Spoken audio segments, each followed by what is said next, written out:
The Castle of Otranto, Horace Walpole. Chapter 1. Manfred, Prince of Otranto, had one son and one daughter. The latter, a most beautiful virgin, aged 18, was called Matilda. Conrad, the son, was 3 years younger, a homely youth, sickly, and of no promising disposition, yet he was the darling of his father, who never showed any symptoms of affection to Matilda. Manfred had contracted a marriage for his son with the Marquis of Vicenza's daughter, Isabella, and she had already been delivered by her guardians into the hands of Manfred, that he might celebrate the wedding as soon as Conrad's infirm state of health would permit. Manfred's impatience for this ceremonial was remarked by his family and neighbors. The former, indeed, apprehending the severity of their prince's disposition, did not dare to utter their surmises on this precipitation. Hippolyta, his wife, an amiable lady, did sometimes venture to represent the danger of marrying their only son so early, considering his great youth, and greater infirmities, but she never received any other answer than reflections on her own sterility, who had given him but one heir. His tenants and subjects were less cautious in their discourses. They attributed this hasty wedding to the prince's dread of seeing accomplished an ancient prophecy, which was said to have pronounced that the castle and lordship of Otranto should pass from the present family, whenever the real owner should be grown too large to inhabit it. It was difficult to make any sense of this prophecy, and still less easy to conceive what it had to do with the marriage in question. Yet these mysteries, or contradictions, did not make the populace adhere the less to their opinion. Young Conrad's birthday was fixed for his espousals. The company was assembled in the chapel of the castle, and everything ready for beginning the divine office, when Conrad himself was missing. Manfred, impatient of the least delay, and who had not observed his son retire, dispatched one of his attendants to summon the young prince. The servant, who had not stayed long enough to have crossed the court to Conrad's apartment, came running back breathless, in a frantic manner, his eyes staring, and foaming at the mouth. He said nothing, but pointed to the court. The company were struck with terror and amazement. The Princess Hippolyta, without knowing what was the matter, but anxious for her son, swooned away. Manfred, less apprehensive than enraged at the procrastination of the nuptials, and at the folly of his domestic, asked imperiously what was the matter. The fellow made no answer, but continued pointing towards the courtyard, and at last, after repeated questions put to him, cried out, "Oh! The helmet! The helmet!" In the meantime, some of the company had run into the court, from whence was heard a confused noise of shrieks, horror, and surprise. Manfred, who began to be alarmed at not seeing his son, went himself to get information of what occasioned this strange confusion. Matilda remained endeavoring to assist her mother, and Isabella stayed for the same purpose, and to avoid showing any impatience for the bridegroom, for whom, in truth, she had conceived little affection. The first thing that struck Manfred's eyes was a group of his servants endeavoring to raise something that appeared to him a mountain of sable plumes. He gazed without believing his sight. "What are you doing?" cried Manfred, wrathfully. "Where is my son?" A volley of voices replied, "Oh, my lord! The prince! There, prince! The helmet! The helmet!" Shocked with these lamentable sounds, and dreading he knew not what, he advanced hastily, but what a sight for a father's eyes! He beheld his child dashed to pieces, and almost buried under an enormous helmet, 100 times more large than any casque ever made for human being, and shaded with a proportionable quantity of black feathers. The horror of the spectacle, the ignorance of all around how this misfortune had happened, and above all, the tremendous phenomenon before him, took away the prince's speech. Yet his silence lasted longer than even grief could occasion. He fixed his eyes on what he wished in vain to believe a vision, and seemed less attentive to his loss, than buried in meditation on the stupendous object that had occasioned it. He examined the fatal casque, nor could even the bleeding mangled remains of the young prince divert the eyes of Manfred from the portent before him. All who had known his partial fondness for young Conrad, were as much surprised at their prince's insensibility, as thunderstruck themselves at the miracle of the helmet. They conveyed the disfigured corpse into the hall, without receiving the least direction from Manfred. As little was he attentive to the ladies who remained in the chapel. On the contrary, without mentioning the unhappy princesses, his wife and daughter, the first sounds that dropped from Manfred's lips were, "Take care of the Lady Isabella." The domestics, without observing the singularity of this direction, were guided by their affection to their mistress, to consider it as peculiarly addressed to her situation, and flew to her assistance.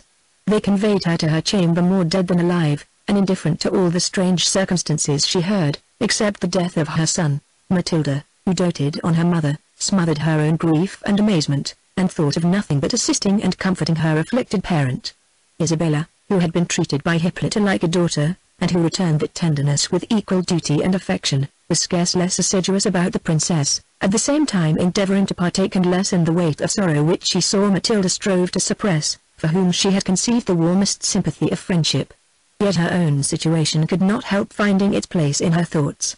She felt no concern for the death of young Conrad, except commiseration, and she was not sorry to be delivered from a marriage which had promised her little felicity, either from her destined bridegroom, or from the severe temper of Manfred, who, though he had distinguished her by great indulgence, had imprinted her mind with terror. From his causeless rigour to such amiable princesses as Hippolyta and Matilda, while the ladies were conveying the wretched mother to her bed, Manfred remained in the court, gazing on the ominous casque, and regardless of the crowd which the strangeness of the event had now assembled around him. The few words he articulated, tended solely to inquiries, whether any man knew from whence it could have come? Nobody could give him the least information. However, as it seemed to be the sole object of his curiosity, it soon became so to the rest of the spectators, whose conjectures were as absurd and improbable, as the catastrophe itself was unprecedented. In the midst of their senseless guesses, a young peasant, whom rumour had drawn thither from a neighbouring village, observed that the miraculous helmet was exactly like that on the figure in black marble of Alfonso the Good, one of their former princes, in the church of St. Nicholas. "Villain! What sayest thou?" cried Manfred, starting from his trance in a tempest of rage, and seizing the young man by the collar. "How darest thou utter such treason? Thy life shall pay for it." The spectators, who as little comprehended the cause of the prince's fury as all the rest they had seen, were at a loss to unravel this new circumstance. The young peasant himself was still more astonished, not conceiving how he had offended the prince. Yet recollecting himself, with a mixture of grace and humility, he disengaged himself from Manfred's grip, and then with an obeisance, which discovered more jealousy of innocence than dismay, he asked, with respect, of what he was guilty. Manfred, more enraged at the vigour, however decently exerted, with which the young man had shaken off his hold, than appeased by his submission, ordered his attendants to seize him, and, if he had not been withheld by his friends whom he had invited to the nuptials, would have poignarded the peasant in their arms. During this altercation, some of the vulgar spectators had run to the great church, which stood near the castle, and came back open-mouthed, declaring that the helmet was missing from Alfonso's statue. Manfred, at this news, grew perfectly frantic, and, as if he sought a subject on which to vent the tempest within him, he rushed again on the young peasant, crying, "Villain! Monster! Sorcerer! 'Tis thou hast done this! 'Tis thou hast slain my son!" The mob, who wanted some object within the scope of their capacities, on whom they might discharge their bewildered reasoning, caught the words from the mouth of their lord, and re-echoed, "'Tis he, 'tis he, he has stolen the helmet from good Alfonso's tomb, and dashed out the brains of our young prince with it," never reflecting how enormous the disproportion was between the marble helmet that had been in the church, and that of steel before their eyes, nor how impossible it was for a youth seemingly not 20, to wield a piece of armor of so prodigious a weight. The folly of these ejaculations brought Manfred to himself, yet whether provoked at the peasant having observed the resemblance between the two helmets, and thereby led to the further discovery of the absence of that in the church, or wishing to bury any such rumour under so impertinent a supposition, he gravely pronounced that the young man was certainly a necromancer, and that till the church could take cognizance of the affair, he would have the magician, whom they had thus detected, kept prisoner under the helmet itself, which he ordered his attendants to raise, and place the young man under it, declaring he should be kept there without food, with which his own infernal art might furnish him. It was in vain for the youth to represent against this preposterous sentence. In vain did Manfred's friends endeavour to divert him from this savage and ill-grounded resolution.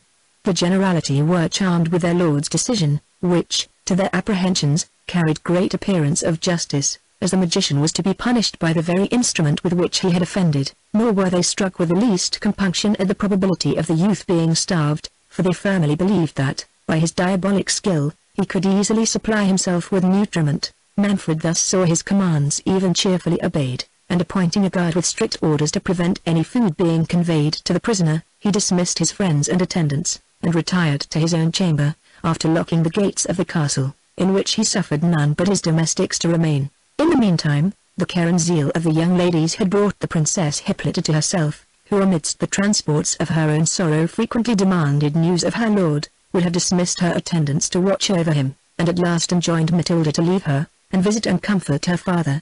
Matilda, who wanted no affectionate duty to Manfred, though she trembled at his austerity, obeyed the orders of Hippolyta, whom she tenderly recommended to Isabella, and inquiring of the domestics for her father, was informed that he was retired to his chamber, and had commanded that nobody should have admittance to him.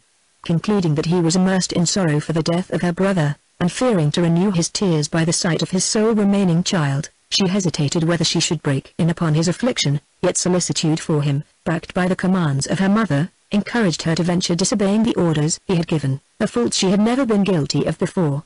The gentle timidity of her nature made her pause for some minutes at his door. She heard him traverse his chamber backwards and forwards with disordered steps, a mood which increased her apprehensions. She was, however, just going to beg admittance, when Manfred suddenly opened the door, and as it was now twilight, concurring with the disorder of his mind, he did not distinguish the person, but asked angrily, who it was. Matilda replied, trembling, "My dearest father, it is I, your daughter." Manfred, stepping back hastily, cried, "Begone! I do not want a daughter," and flinging back abruptly, clapped the door against the terrified Matilda. She was too well acquainted with her father's impetuosity to venture a second intrusion. When she had a little recovered the shock of so bitter a reception, she wiped away her tears to prevent the additional stab that the knowledge of it would give to Hippolyta, who questioned her in the most anxious terms on the health of Manfred, and how he bore his loss. Matilda assured her he was well, and supported his misfortune with manly fortitude. "But will he not let me see him?" said Hippolyta mournfully. "Will he not permit me to blend my tears with his, and shed a mother's sorrows in the bosom of her lord? Or do you deceive me, Matilda? I know how Manfred doted on his son. Is not the stroke too heavy for him? Has he not sunk under it? You do not answer me. Alas! I dread the worst. Raise me, my maidens. I will see my lord.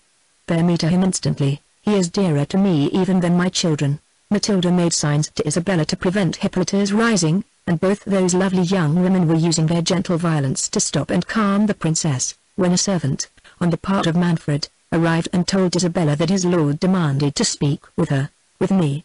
cried Isabella. "Go," said Hippolyta, relieved by a message from her lord. "Manfred cannot support the sight of his own family. He thinks you less disordered than we are, and dreads the shock of my grief. Console him, dear Isabella, and tell him I will smother my own anguish rather than add to his." As it was now evening, the servant who conducted Isabella bore a torch before her. When they came to Manfred, who was walking impatiently about the gallery, he started, and said hastily, "Take away that light, and begone." Then shutting the door impetuously, he flung himself upon a bench against the wall, and bade Isabella sit by him. She obeyed trembling. "I sent for you, lady," said he, and then stopped under great appearance of confusion. "My lord." "Yes, I sent for you on a matter of great moment," resumed he. "Dry your tears, young lady, you have lost your bridegroom." "Yes, cruel fate. And I have lost the hopes of my race. But Conrad was not worthy of your beauty." "How, my lord?" said Isabella. "Sure you do not suspect me of not feeling the concern I ought. My duty and affection would have always—" "Think no more of him," interrupted Manfred. "He was a sickly, puny child, and heaven has perhaps taken him away, that I might not trust the honors of my house on so frail a foundation. The line of Manfred calls for numerous supports. My foolish fondness for that boy blinded the eyes of my prudence, but it is better as it is. I hope, in a few years, to have reason to rejoice at the death of Conrad." Words cannot paint the astonishment of Isabella. At first she apprehended that grief had disordered Manfred's understanding. Her next thought suggested that this strange discourse was designed to ensnare her. She feared that Manfred had perceived her indifference for his son, and in consequence of that idea she replied, "Good my lord, do not doubt my tenderness. My heart would have accompanied my hand. Conrad would have engrossed all my care, and wherever fate shall dispose of me, I shall always cherish his memory, and regard your highness and the virtuous Hippolyta as my parents." "Curse on Hippolyta!" cried Manfred. "Forget her from this moment, as I do. In short, lady, you have missed a husband undeserving of your charms. They shall now be better disposed of. Instead of a sickly boy, you shall have a husband in the prime of his age, who will know how to value your beauties, and who may expect a numerous offspring." "Alas, my lord," said Isabella, "my mind is too sadly engrossed by the recent catastrophe in your family to think of another marriage. If ever my father returns, and it shall be his pleasure, I shall obey, as I did when I consented to give my hand to your son, but until his return, permit me to remain under your hospitable roof, and employ the melancholy hours in assuaging yours, Hippolyta's, and the fair Matilda's affliction. I desired you once before, said Manfred angrily, not to name that woman. From this hour she must be a stranger to you, as she must be to me. In short, Isabella, since I cannot give you my son, I offer you myself. Heavens! Cried Isabella, waking from her delusion, what do I hear? You, my lord. You, my father-in-law. The father of Conrad. The husband of the virtuous and tender Hippolyta. I tell you, said Manfred imperiously, Hippolyta is no longer my wife. I divorce her from this hour. Too long has she cursed me by her unfruitfulness. My fate depends on having sons, and this night I trust will give a new date to my hopes. At those words he seized the cold hand of Isabella, who was half dead with fright and horror. She shrieked, and started from him. Manfred rose to pursue her, when the moon, which was now up, and gleamed in at the opposite casement, presented to his sight the plumes of the fatal helmet, which rose to the height of the windows, waving backwards and forwards in a tempestuous manner, and accompanied with a hollow and rustling sound. Isabella, who gathered courage from her situation, and who dreaded nothing so much as Manfred's pursuit of his declaration, cried, Look, my lord.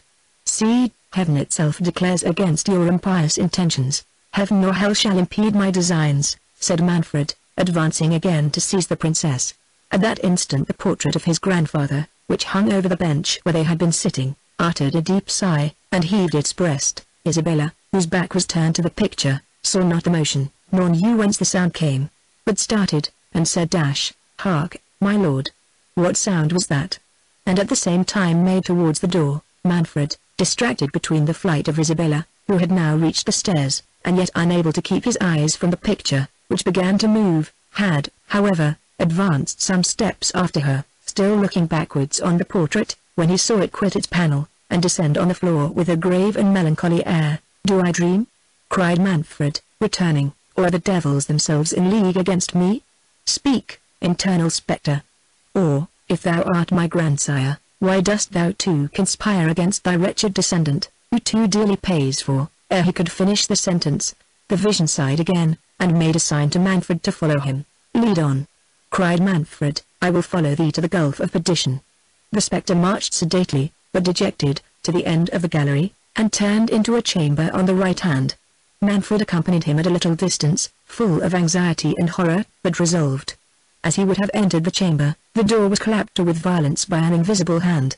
The prince, collecting courage from this delay, would have forcibly burst open the door with his foot, but found that it resisted his utmost efforts. Since hell will not satisfy my curiosity, said Manfred, I will use the human means in my power for preserving my race. Isabella shall not escape me. The lady, whose resolution had given way to terror the moment she had quitted Manfred, continued her flight to the bottom of the principal staircase. There she stopped, not knowing whither to direct her steps, nor how to escape from the impetuosity of the prince. The gates of the castle, she knew, were locked, and guards placed in the court. Should she, as her heart prompted her, go and prepare Hippolyta for the cruel destiny that awaited her, she did not doubt that Manfred would seek her there, and that his violence would incite him to double the injury he meditated, without leaving room for them to avoid the impetuosity of his passions. Delay might give him time to reflect on the horrid measures he had conceived, or produce some circumstance in her favor, if she could, for that night, at least, avoid his odious purpose. Yet where conceal herself?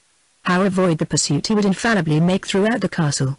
As these thoughts passed rapidly through her mind, she recollected a subterraneous passage which led from the vaults of the castle to the church of St. Nicholas. Could she reach the altar before she was overtaken, she knew even Manfred's violence would not dare to profane the sacredness of the place, and she determined, if no other means of deliverance offered, to shut herself up for ever among the holy virgins whose convent was contiguous to the cathedral.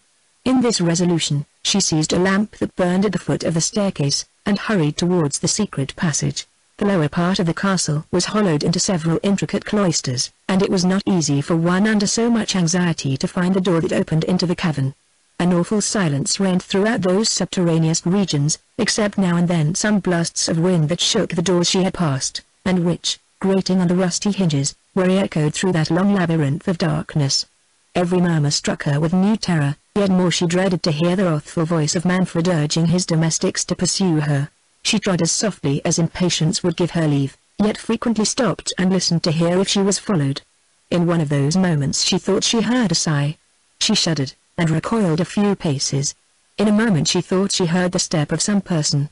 Her blood curdled. She concluded it was Manfred. Every suggestion that horror could inspire rushed into her mind. She condemned her rash flight, which had thus exposed her to his rage in a place where her cries were not likely to draw anybody to her assistance. Yet the sound seemed not to come from behind. If Manfred knew where she was, he must have followed her. She was still in one of the cloisters, and the steps she had heard were too distinct to proceed from the way she had come. Cheered with this reflection, and hoping to find a friend in whoever was not the prince, she was going to advance, when a door that stood ajar, at some distance to the left, was opened gently, but ere her lamp, which she held up, could discover who opened it, the person retreated precipitately on seeing the light. Isabella, whom every incident was sufficient to dismay, hesitated whether she should proceed. A dread of Manfred soon outweighed every other terror. The very circumstance of the person avoiding her gave her a sort of courage. It could only be, she thought, some domestic belonging to the castle. Her gentleness had never raised her an enemy, and conscious innocence made her hope that, unless sent by the prince's order to seek her, his servants would rather assist than prevent her flight. Fortifying herself with these reflections, and believing by what she could observe that she was near the mouth of the subterraneous cavern, she approached the door that had been opened, but a sudden gust of wind that met her at the door extinguished her lamp, and left her in total darkness. Words cannot paint the horror of the princess's situation. Alone in so dismal a place, her mind imprinted with all the terrible events of the day, hopeless of escaping, expecting every moment the arrival of Manfred, and far from tranquil on knowing she was within reach of somebody, she knew not whom, who for some cause seemed concealed thereabouts. All these thoughts crowded on her distracted mind, and she was ready to sink under her apprehensions. She addressed herself to every saint in heaven, and inwardly implored their assistance. For a considerable time she remained in an agony of despair. At last, as softly as was possible, she felt for the door, and having found it, entered trembling into the vault from whence she had heard the sigh and steps. It gave her a kind of momentary joy to perceive an imperfect ray of clouded moonshine gleam from the roof of the vault, which seemed to be fallen in, and from whence hung a fragment of earth or building, she could not distinguish which, that appeared to have been crushed inwards. She advanced eagerly towards this chasm. When she discerned a human form standing close against the wall, she shrieked, believing it the ghost of her betrothed Conrad. The figure, advancing, said, in a submissive voice, "Be not alarmed, lady, I will not injure you." Isabella, a little encouraged by the words and tone of voice of the stranger, and recollecting that this must be the person who had opened the door, recovered her spirits enough to reply, "Sir, whoever you are, take pity on a wretched princess, standing on the brink of destruction. Assist me to escape from this fatal castle, or in a few moments I may be made miserable forever." "Alas," said the stranger, "what can I do to assist you? I will die in your defense, but I am unacquainted with the castle, and want—" "Oh," said Isabella, hastily interrupting him, "help me but to find a trapdoor that must be hereabout, and it is the greatest service you can do me, for I have not a minute to lose." Saying these words, she felt about on the pavement, and directed the stranger to search likewise, for a smooth piece of brass enclosed in one of the stones. "That," said she, "is the lock, which opens with a spring, of which I know the secret. If we can find that, I may escape. If not, alas! Courteous stranger, I fear I shall have involved you in my misfortunes. Manfred will suspect you for the accomplice of my flight, and you will fall a victim to his resentment." "I value not my life," said the stranger, "and it will be some comfort to lose it in trying to deliver you from his tyranny." "Generous youth," said Isabella, "how shall I ever requite?" As she uttered those words, a ray of moonshine, streaming through a cranny of the ruin above, shone directly on the lock they sought. "Oh, transport!" said Isabella, "here is the trapdoor." And, taking out the key, she touched the spring, which, starting aside, discovered an iron ring. "Lift up the door," said there, "Princess." The stranger obeyed, and beneath appeared some stone steps descending into a vault totally dark. "We must go down here," said Isabella. "Follow me. Dark and dismal as it is, we cannot miss our way. It leads directly to the church of St. Nicholas."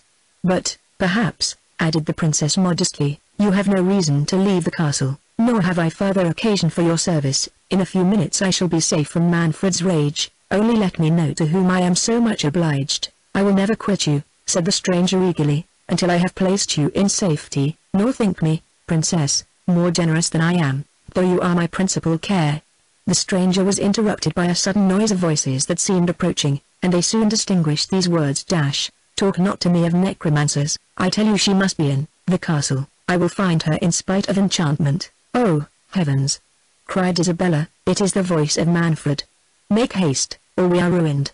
And shut the trapdoor after you. Saying this, she descended the steps precipitately, and as the stranger hastened to follow her, he let the door slip out of his hands. It fell, and the spring closed over it. He tried in vain to open it, not having observed Isabella's method of touching the spring, nor had he many moments to make an essay.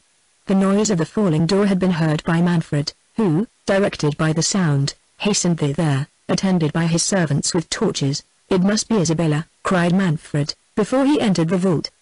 She is escaping by the subterraneous passage, but she cannot have got far. What was the astonishment of the prince when, instead of Isabella, the light of the torches discovered to him the young peasant whom he thought confined under the fatal helmet. Traitor!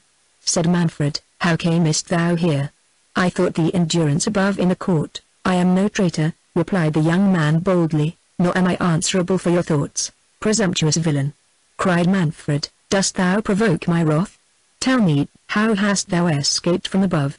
Thou hast corrupted thy guards, and their lives shall answer it. My poverty, said the peasant calmly, will disculpate them, though the ministers of a tyrant's wrath, to thee they are faithful, and but too willing to execute the orders which you unjustly imposed upon them. Art thou so hardy as to dare my vengeance?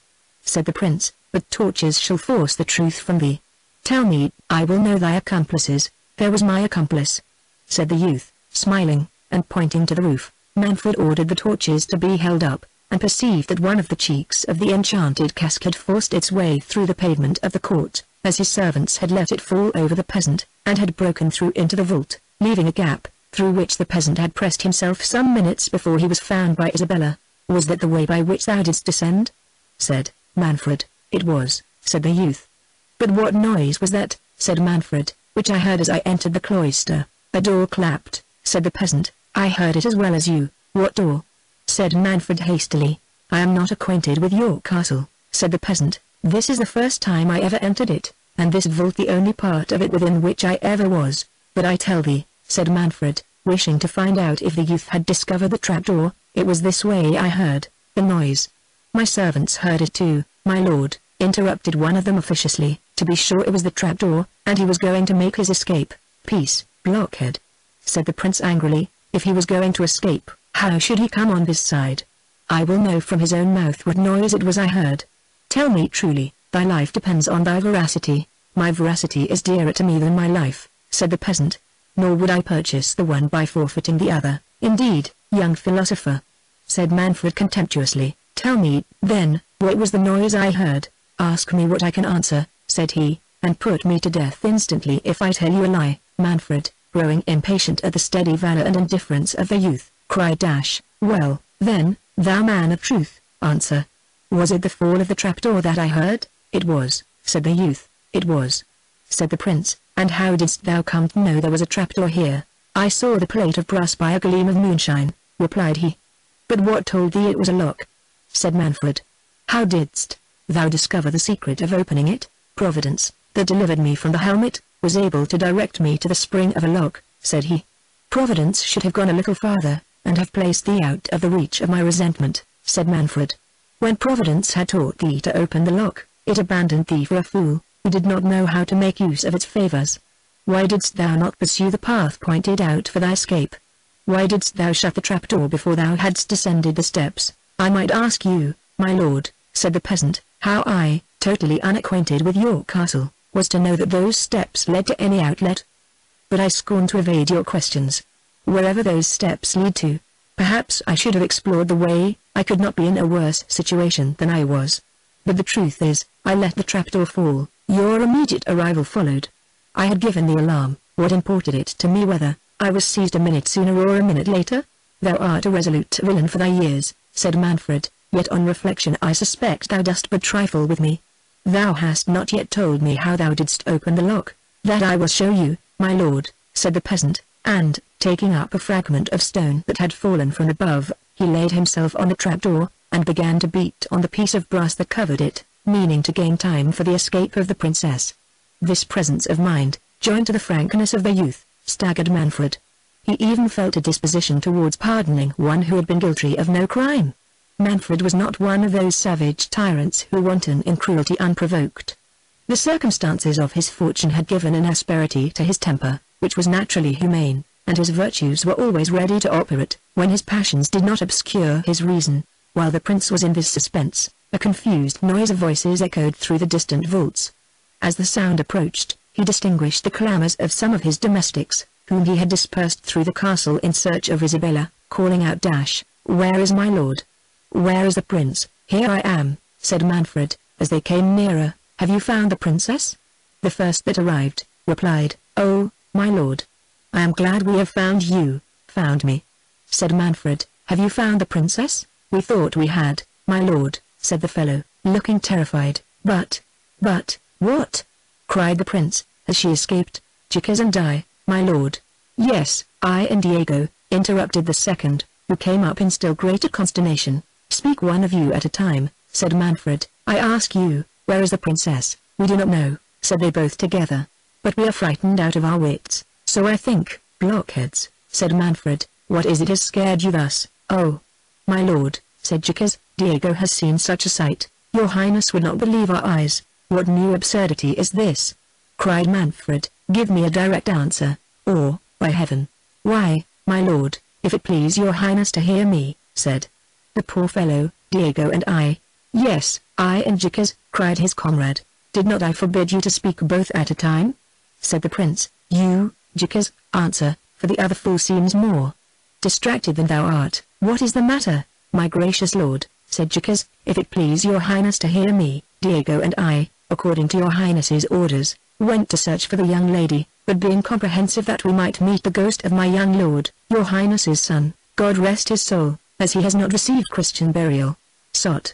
cried Manfred in a rage. "Is it only a ghost, then, that thou hast seen?" "Oh, worse, worse, my lord," cried Diego. "I had rather have seen 10 whole ghosts." "Grant me patience," said Manfred. "These blockheads distract me out of my sight, Diego. And thou, Chicas, tell me in one word, art thou sober? Art thou raving?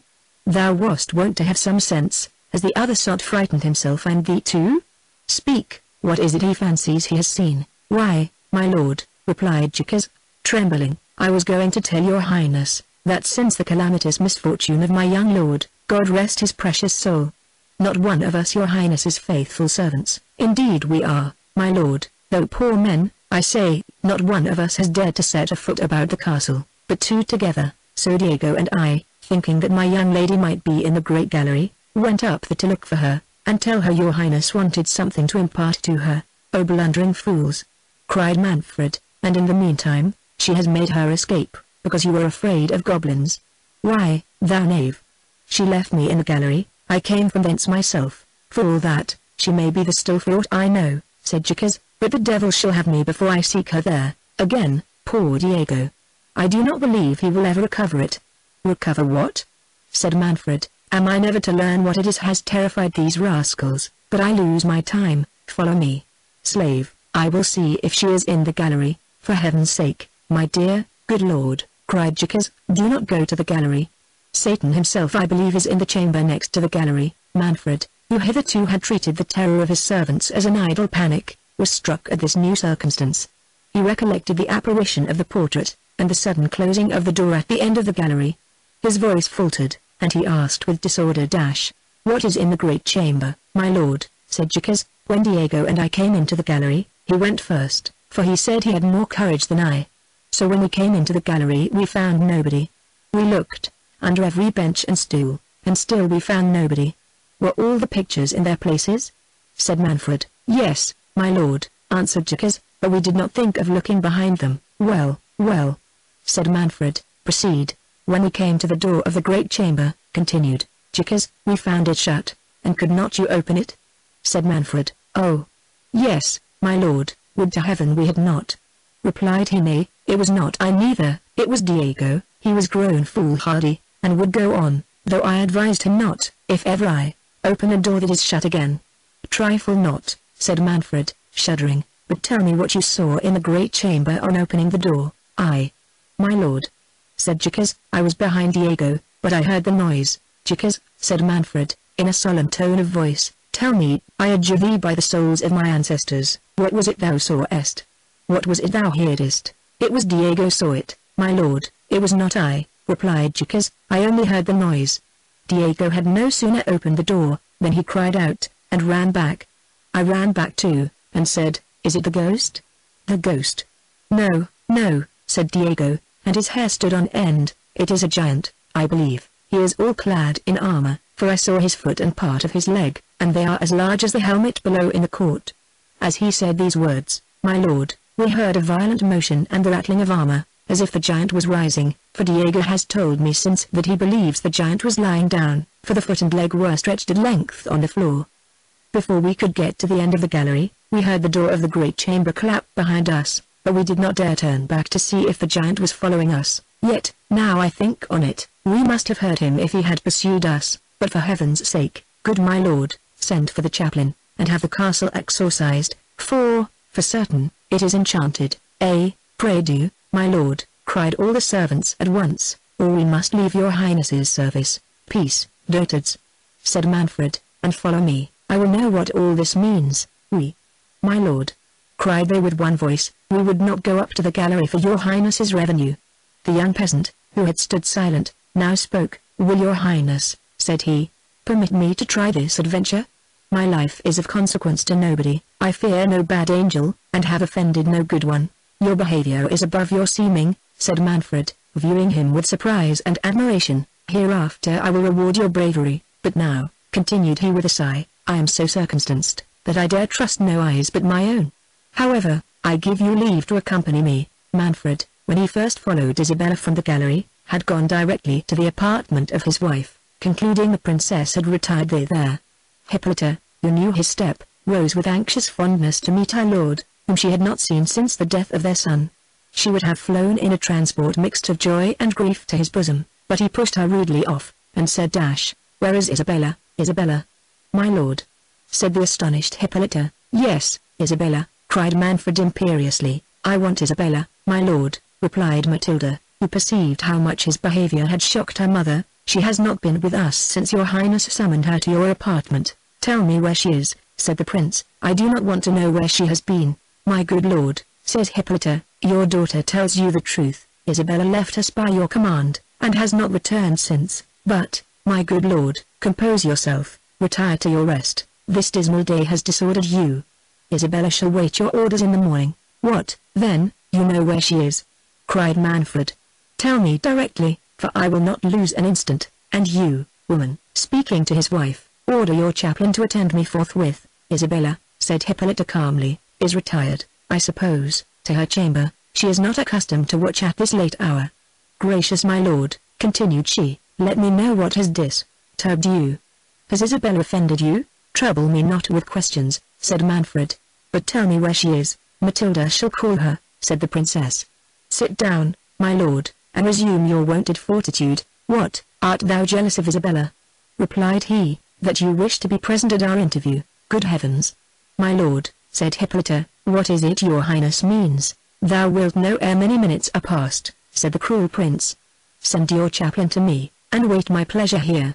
At these words he flung out of the room in search of Isabella, leaving the amazed ladies thunderstruck with his words and frantic deportment, and lost in vain conjectures on what he was meditating. Manfred was now returning from the vault, attended by the peasant and a few of his servants whom he had obliged to accompany him. He ascended the staircase without stopping till he arrived at the gallery, at the door of which he met Hippolyta and her chaplain. When Diego had been dismissed by Manfred, he had gone directly to the princess's apartment with the alarm of what he had seen. That excellent lady, who no more than Manfred doubted of the reality of the vision, yet affected to treat it as a delirium of the servant. Willing, however, to save her lord from any additional shock, and prepared by a series of griefs not to tremble at any accession to it, she determined to make herself the first sacrifice, if fate had marked the present hour from their destruction. Dismissing the reluctant Matilda to her rest, who in vain sued for leave to accompany her mother, and attended only by her chaplain, Hippolyta had visited the gallery and great chamber, and now with more serenity of soul than she had felt for many hours, she met her lord, and assured him that the vision of the gigantic leg and foot was all a fable, and no doubt an impression made by fear, in the dark and dismal hour of the night, on the minds of his servants. She and the chaplain had examined the chamber, and found everything in the usual order. Manfred, though persuaded, like his wife, that the vision had been no work of fancy, recovered a little from the tempest of mind into which so many strange events had thrown him. Ashamed, too, of his inhuman treatment of a princess who returned every injury with new marks of tenderness and duty, he felt returning love forcing itself into his eyes, but not less ashamed of feeling remorse towards one against whom he was inwardly meditating a yet more bitter outrage. He curbed the yearnings of his heart, and did not dare to lean even towards pity. The next transition of his soul was to exquisite villainy. Presuming on the unshaken submission of Hippolyta, he flattered himself that she would not only acquiesce with patience to a divorce, but would obey, if it was his pleasure, in endeavoring to persuade Isabella to give him her hand. But ere he could indulge his horrid hope, he reflected that Isabella was not to be found. Coming to himself, he gave orders that every avenue to the castle should be strictly guarded, and charged his domestics on pain of their lives to suffer nobody to pass out. The young peasant, to whom he spoke favorably, he ordered to remain in a small chamber on the stairs, in which there was a pallet bed, and the key of which he took away himself, telling the youth he would talk with him in the morning. Then dismissing his attendants, and bestowing a sullen kind of half-nod on Hippolyta, he retired to his own chamber. Chapter 2. Matilda, who by Hippolyta's order had retired to her apartment, was ill-disposed to take any rest. The shocking fate of her brother had deeply affected her. She was surprised at not seeing Isabella, but the strange words which had fallen from her father, and his obscure menace to the princess his wife, accompanied by the most furious behavior, had filled her gentle mind with terror and alarm. She waited anxiously for the return of Bianca, a young damsel that attended her, whom she had sent to learn what was become of Isabella. Bianca soon appeared, and informed her mistress of what she had gathered from the servants, that Isabella was nowhere to be found.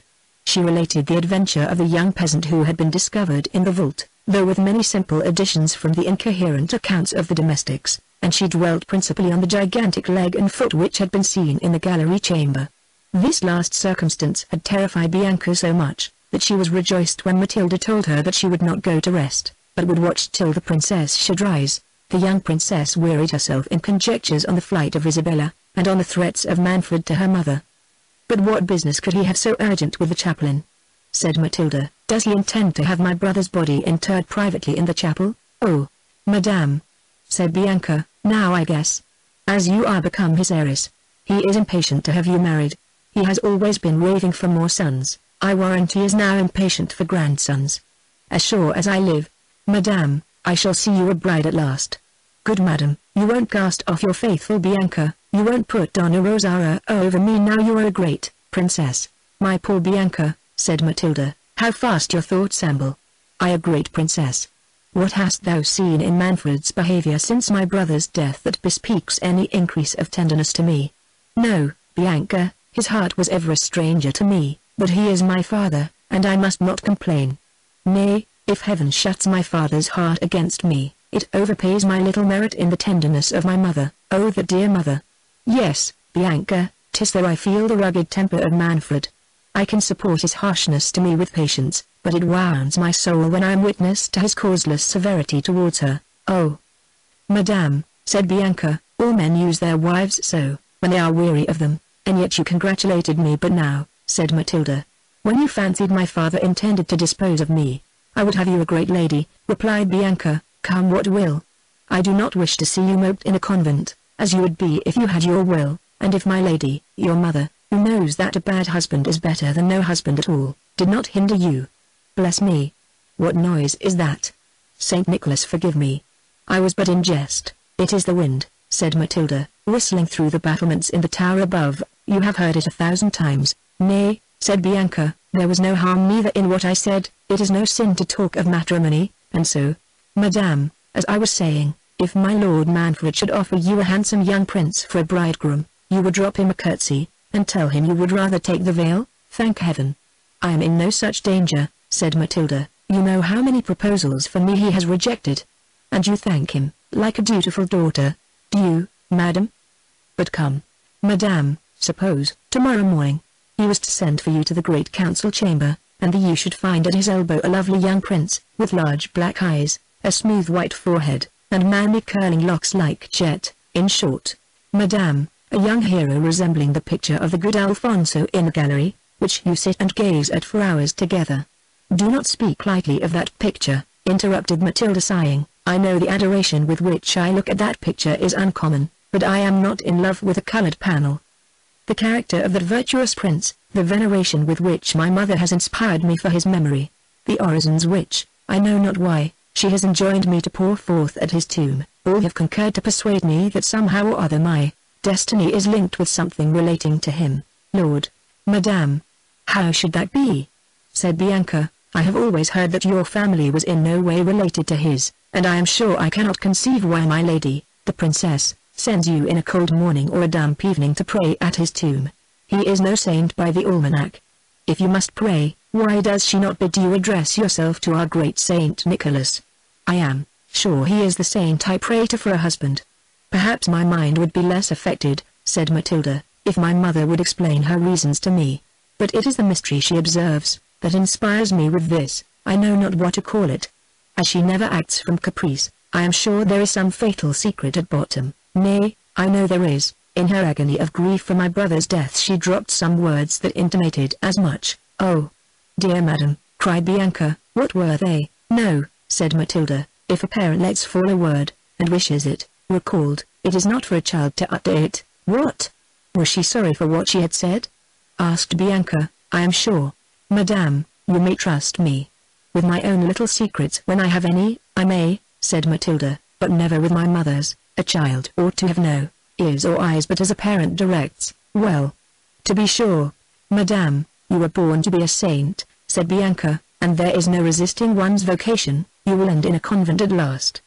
But there is my Lady Isabella would not be so reserved to me. She will let me talk to her of young men, and when a handsome cavalier has come to the castle, she has owned to me that she wished your brother Conrad resembled him. Bianca, said the princess, I do not allow you to mention my friend disrespectfully. Isabella is of a cheerful disposition, but her soul is pure as virtue itself. She knows your idle babbling humor, and perhaps has now and then encouraged it, to divert melancholy, and enliven the solitude in which my father keeps us. Blessed Mary, said Bianca, starting, there it is again. Dear madam, do you hear nothing? This castle is certainly haunted. Peace, said Matilda, and listen. I did think I heard a voice, but it must be fancy. Your terrors, I suppose, have infected me. Indeed. Indeed. Madame, said Bianca, half weeping with agony, I am sure I heard a voice. Does anybody lie in the chamber beneath? Said there, princess. Nobody has dared to lie there, answered Bianca, since the great astrologer, that was your brother's tutor, drowned himself. For certain. Madame, his ghost and the young princes are now met in the chamber below. For heaven's sake let us fly to your mother's apartment. I charge you not to stir, said Matilda. If they are spirits in pain, we may ease their sufferings by questioning them. They can mean no hurt to us, for we have not injured them, and if they should, shall we be more safe in one chamber than in another? Reach me my beads, we will say a prayer, and then speak to them. Oh, dear lady, I would not speak to a ghost for the world, cried Bianca. As she said those words they heard the casement of the little chamber below Matilda's open. They listened attentively, and in a few minutes thought they heard a person sing, but could not distinguish the words. This can be no evil spirit, said the princess, in a low voice, it is undoubtedly one of the family. Open the windows, and we shall know the voice. I dare not, indeed. Madame, said Bianca. Thou art a very fool, said Matilda, opening the window gently herself. The noise the princess made was, however, heard by the person beneath, who stopped, and they concluded had heard the casement open. Is anybody below? Said the princess. If there is, speak. Yes, said an unknown voice. Who is it? Said Matilda. A stranger, replied the voice. What stranger? Said she, and how didst thou come there at this unusual hour, when all the gates of the castle are locked? I am not here willingly, answered the voice. But pardon me, lady, if I have disturbed your rest. I knew not that I was overheard. Sleep had forsaken me, I left a restless couch, and came to waste the irksome hours with gazing on the fair approach of morning, impatient to be dismissed from this castle. Thy words and accents, said Matilda, are of melancholy cast. If thou art unhappy, I pity thee. If poverty afflicts thee, let me know it. I will mention thee to the princess, whose beneficent soul ever melts for the distressed, and she will relieve thee. I am indeed unhappy, said the stranger, and I know not what wealth is. But I do not complain of the lot which heaven has cast for me. I am young and healthy, and am not ashamed of owing my support to myself, yet think me not proud, or that I disdain your generous offers. I will remember you in my orisons, and will pray for blessings on your gracious self and your Noble mistress, if I sigh, lady, it is for others, not for myself. Now I have it. Madame, said Bianca, whispering the princess, this is certainly the young peasant, and, by my conscience, he is in love. Well, this is a charming adventure. Do, madame, let us sift him. He does not know you, but takes you for one of my Lady Hippolyta's women. Art thou not ashamed, Bianca? Said the princess. What right have we to pry into the secrets of this young man's heart? He seems virtuous and frank, and tells us he is unhappy. Are those circumstances that authorize us to make a property of him? How are we entitled to his confidence, Lord? Madame, how little you know of love, replied Bianca. Why, lovers have no pleasure equal to talking of their mistress. And would you have me become a peasant's confidant? Said the princess. Well, then, let me talk to him, said Bianca. Though I have the honor of being your highness's maid of honor, I was not always so great. Besides, if love levels ranks, it raises them too. I have a respect for any young man in love. Peace, simpleton, said the princess. Though he said he was unhappy, it does not follow that he must be in love. Think of all that has happened today, and tell me if there are no misfortunes but what love causes. Stranger, resumed the princess, if thy misfortunes have not been occasioned by thy own fault, and are within the compass of the Princess Hippolyta's power to redress, I will take upon me to answer that she will be thy protectress. When thou art dismissed from this castle, repair to Holy Father Jerome, at the convent adjoining to the church of Saint Nicholas, and make thy story known to him, as far as thou thinkest meet. He will not fail to inform the princess, who is the mother of all that want her assistance. Farewell. It is not seemly for me to hold farther converse with a man at this unwonted hour. May the saints guard thee, gracious lady, replied the peasant. But oh, if a poor and worthless stranger might presume to beg a minute's audience farther, am I so happy? The case meant is not shut, might I venture to ask? Speak quickly, said Matilda, the morning dawns apace. Should the labourers come into the fields and perceive us, what wouldst thou ask? I know not how, I know not if I dare, said the young stranger, faltering, yet the humanity with which you have spoken to me emboldens, lady. Dare I trust you? Heavens! Said Matilda, what dost thou mean? With what wouldst thou trust me?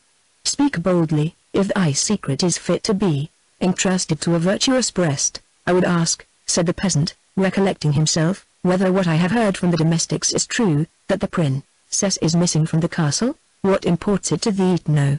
Replied Matilda. Thy first words bespoke a prudent and becoming gravity.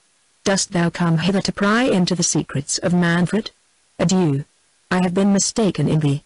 Saying these words she shut the casement hastily, without giving the young man time to reply. I had acted more wisely, said the princess to Bianca, with some sharpness, if I had let thee converse with this peasant. His inquisitiveness seems of a piece with thy own. It is not fit for me to argue with your highness, replied Bianca, but perhaps the questions I should have put to him would have been more to the purpose than those you have been pleased to ask him. Oh, no doubt, said Matilda, you are a very discreet personage.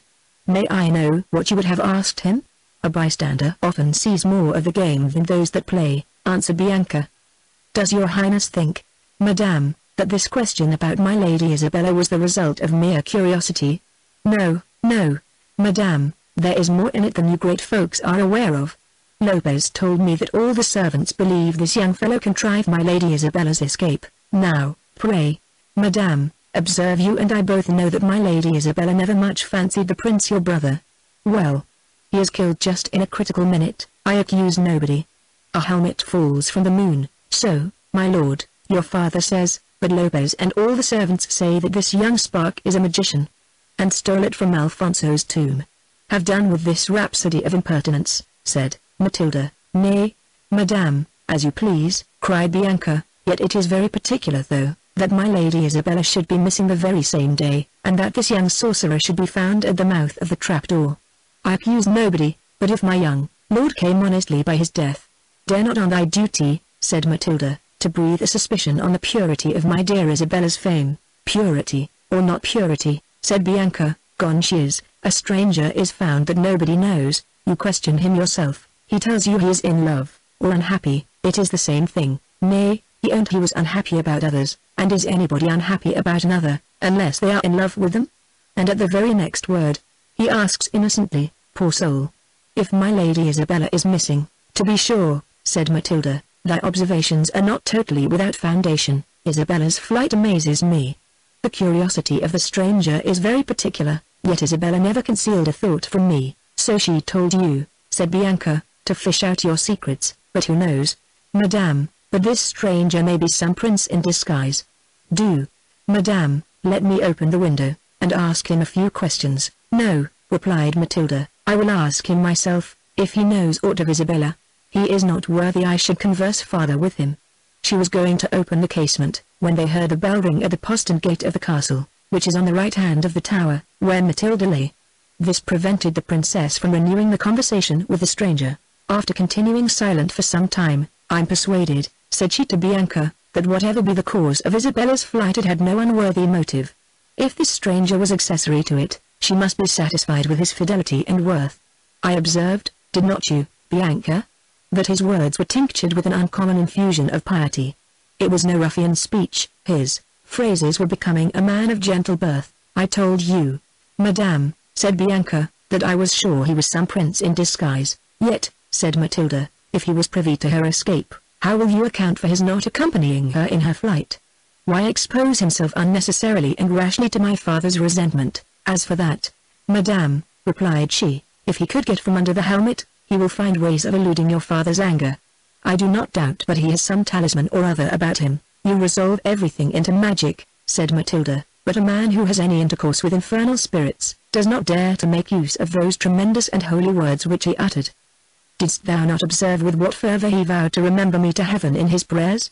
Yes, Isabella was, undoubtedly convinced of his piety. Commend me to the piety of a young fellow and a damsel that consult to elope, said Bianca. No, no, Madame, my Lady Isabella is of another guess mold than you take her for. She used indeed to sigh and lift up her eyes in your company, because she knows you are a saint, but when your back was turned, you wrong her, said Matilda. Isabella is no hypocrite, she has a due sense of devotion, but never affected a cause she has not. On the contrary, she always combated my inclination for the cloister, and though I own the mystery she has made to me of her flight confounds me, though it seems inconsistent with the friendship between us, I cannot forget the disinterested warmth with which she always opposed my taking the veil. She wished to see me married, though my dower would have been a loss to her and my brother's children. For her sake I will leave well of this young peasant. Then you do think there is some liking between them, said Bianca. While she was speaking, a servant came hastily into the chamber and told the princess that the Lady Isabella was found. Where? Said Matilda. She has taken sanctuary in St. Nicholas's church, replied the servant. Father Jerome has brought the news himself. He is below with his highness. Where is my mother? Said Matilda. She is in her own chamber, Madame, and has asked for you. Manfred had risen at the first dawn of light, and gone to Hippolyta's apartment, to inquire if she knew aught of Isabella. While he was questioning her, word was brought that Jerome demanded to speak with him. Manfred, little suspecting the cause of the friar's arrival, and knowing he was employed by Hippolyta in her charities, ordered him to be admitted, intending to leave them together, while he pursued his search after Isabella. Is your business with me or the princess? Said Manfred. With both, replied the holy man. The Lady Isabella, what of her? Interrupted Manfred, eagerly. Is at St. Nicholas's altar, replied Jerome. That is no business of Hippolyta, said Manfred with confusion. Let us retire to my chamber, father, and inform me how she came thither. No, my lord, replied the good man, with an air of firmness and authority, that daunted even the resolute Manfred, who could not help revering the saint-like virtues of Jerome. My commission is to both, and with your highness's good liking, in the presence of both I shall deliver it, but first, my lord, I must interrogate the princess, whether she is acquainted with the cause of the Lady Isabella's retirement from your castle. No, on my soul, said Hippolyta. Does Isabella charge me with being privy to it? Father, interrupted Manfred, I pay due reverence to your holy profession, but I am sovereign here, and will allow no meddling priest to interfere in the affairs of my domestic. If you have aught to say, attend me to my chamber. I do not use to let my wife be acquainted with the secret affairs of my state. They are not within a woman's province, my lord, said the holy man. I am no intruder into the secrets of families. My office is to promote peace, to heal divisions, to preach repentance, and teach mankind to curb their headstrong passions. I forgive your highness's uncharitable apostrophe. I know my duty, and am the minister of a mightier prince than Manfred. Hearken to him who speaks through my organs. Manfred trembled with rage and shame. Hippolyta's countenance declared her astonishment and impatience to know where this would end. Her silence more strongly spoke her observance of Manfred. "The Lady Isabella," resumed Jerome, "commends herself to both your highnesses. She thanks both for the kindness with which she has been treated in your castle. She deplores the loss of your son, and her own misfortune in not becoming the daughter of such wise and noble princes, whom she shall always respect as parents. She prays for uninterrupted union and felicity between you." Manfred's color changed, but as it is no longer possible for her to be allied to you, she entreats your consent to remain in sanctuary, till she can learn news of her father, or, by the certainty of his death, be at liberty, with the approbation of her guardians, to dispose of herself in suitable marriage. "I shall give no such consent," said the prince, "but insist on her return to the castle without delay. I am answerable for her person to her guardians, and will not brook her being in any hands but my own." "Your highness will recollect whether that can any longer be proper," replied the friar. "I will no monitor," said Manfred, colouring. "Isabella's conduct leaves room for strange suspicions, and that young villain, who was at least the accomplice of her flight, if not the cause of it." "The cause," interrupted Jerome, "was a young man the cause? This is not to be borne," cried Manfred. "Am I to be bearded in my own palace by an insolent monk? Thou art privy, I guess, to their amours. I would pray to heaven to clear up your uncharitable surmises," said Jerome. "If your highness were not satisfied in your conscience how unjustly you accuse me, I do pray to heaven to pardon that uncharitableness, and I implore your highness to leave the princess at peace in that holy place, where she is not liable to be disturbed by such vain and worldly fantasies as discourses of love from any man." "Can not to me," said Manfred, "but return and bring their princess to her duty." "It is my duty to prevent her return hither," said Jerome. "She is where orphans and virgins are safest from the snares and wiles of this world, and nothing but a parent's authority shall take her thence." "I am her parent," cried Manfred, "and demand her." "She wished to have you for her parent," said the friar, "but heaven that forbade that connection has forever dissolved all ties betwixt you, and I announce to your highness—" "Stop, audacious man," said Manfred, "and dread my displeasure." "Holy father," said Hippolyta, "it is your office to be no respecter of persons. You must speak as your duty prescribes, but it is my duty to hear nothing that it pleases not my lord I should hear. Attend the prince to his chamber. I will retire to my oratory, and pray to the Blessed Virgin to inspire you with her holy counsels, and to restore the heart of my gracious lord to its wonted peace and gentleness." "Excellent woman," said the friar. "My lord, I attend your pleasure." Manfred, accompanied by the friar, passed to his own apartment, where shutting the door, "I perceive, father," said he, "that Isabella has acquainted you with my purpose. Now hear my resolve, and obey. Reasons of state, most urgent reasons, my own and the safety of my people, demand that I should have a son. It is in vain to expect an heir from Hippolyta. I have made choice of Isabella. You must bring her back, and you must do more. I know the influence you have with Hippolyta. Her conscience is in your hands. She is, I allow, a faultless woman. Her soul is set on heaven, and scorns the little grandeur of this world. You can withdraw her from it entirely. Persuade her to consent to the dissolution of our marriage, and to retire into a monastery. She shall endow one if she will, and she shall have the means of being as liberal to your order as she or you can wish. Thus you will divert the calamities that are hanging over our heads, and have the merit of saving the principality of Otranto from destruction. You are a prudent man, and though the warmth of my temper betrayed me into some unbecoming expressions, I honor your virtue, and wish to be indebted to you for the repose of my life and the preservation of my family." "The will of heaven be done," said the friar. "I am but its worthless instrument. It makes use of my tongue to tell thee, prince, of thy unwarrantable designs. The injuries of the virtuous Hippolyta have mounted to the throne of pity. By me thou art reprimanded for thy adulterous intention of repudiating her. By me thou art warned not to pursue the incestuous design on thy contracted daughter. Heaven that delivered her from thy fury, when the judgments so recently fallen on thy house ought to have inspired thee with other thoughts, will continue to watch over her. Even I, a poor and despised friar, am able to protect her from thy violence. I, sinner as I am, and uncharitably reviled by your highness as an accomplice of I know not what amours, scorn the allurements with which it has pleased thee to tempt mine honesty. I love my order, I honor devout souls, I respect the piety of thy princess, but I will not betray the confidence she reposes in me, nor serve even the cause of religion by foul and sinful compliances, but forsooth, the welfare of the state depends on your highness having a son. Heaven mocks the short-sighted views of man. But yestermorn, whose house was so great, so flourishing as Manfred's, Where is young Conrad now, my lord? I respect your tears, but I mean not to check them. Let them flow, prince. They will weigh more with heaven toward the welfare of thy subjects, than a marriage, which, founded on lust or policy, could never prosper.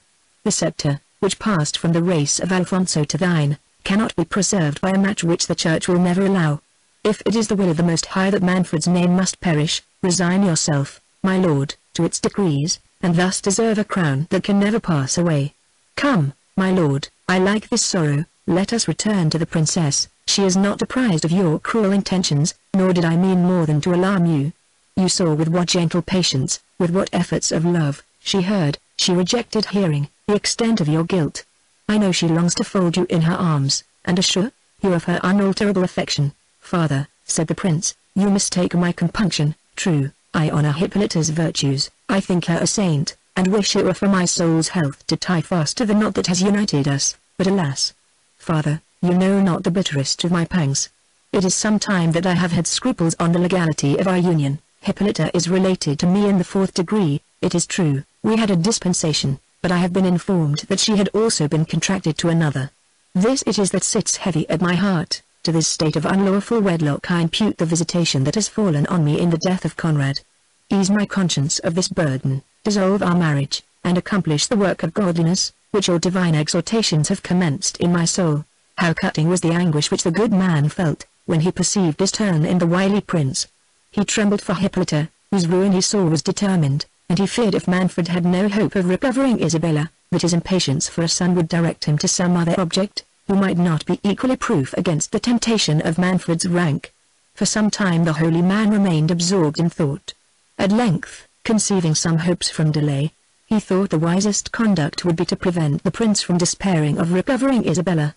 Her the friar knew he could dispose, from her affection to Hippolyta, and from the aversion she had expressed to him for Manfred's addresses, to second his views, till the censures of the Church could be fulminated against a divorce. With this intention, as if struck with the prince's scruples, he at length said, My lord, I have been pondering on what your highness has said, and if in truth it is delicacy of conscience that is the real motive of your repugnance to your virtuous lady, far be it from me to endeavor to harden your heart. The Church is an indulgent mother, unfold your griefs to her, she alone can administer comfort to your soul, either by satisfying your conscience, or upon examination of your scruples, by setting you at liberty, and indulging you in the lawful means of continuing your lineage. In the latter case, if the Lady Isabella can be brought to consent, Manfred, who concluded that he had either overreached the good man, or that his first warmth had been but a tribute paid to appearance, was overjoyed at this sudden turn, and repeated the most magnificent promises, if he should succeed by the friar's mediation. The well-meaning priest suffered him to deceive himself, fully determined to traverse his views, instead of seconding them. Since we now understand one another, resumed the prince, I expect, father, that you satisfy me in one point. Who was the youth that I found in the vault? He must have been privy to Isabella's flight. Tell me truly, is he her lover? Or is he an agent for another's passion? I have often suspected Isabella's indifference to my son. 1,000 circumstances crowd on my mind that confirm that suspicion. She herself was so conscious of it, that while I discoursed her in the gallery, she outran my suspicious, and endeavored to justify herself from coolness to Conrad.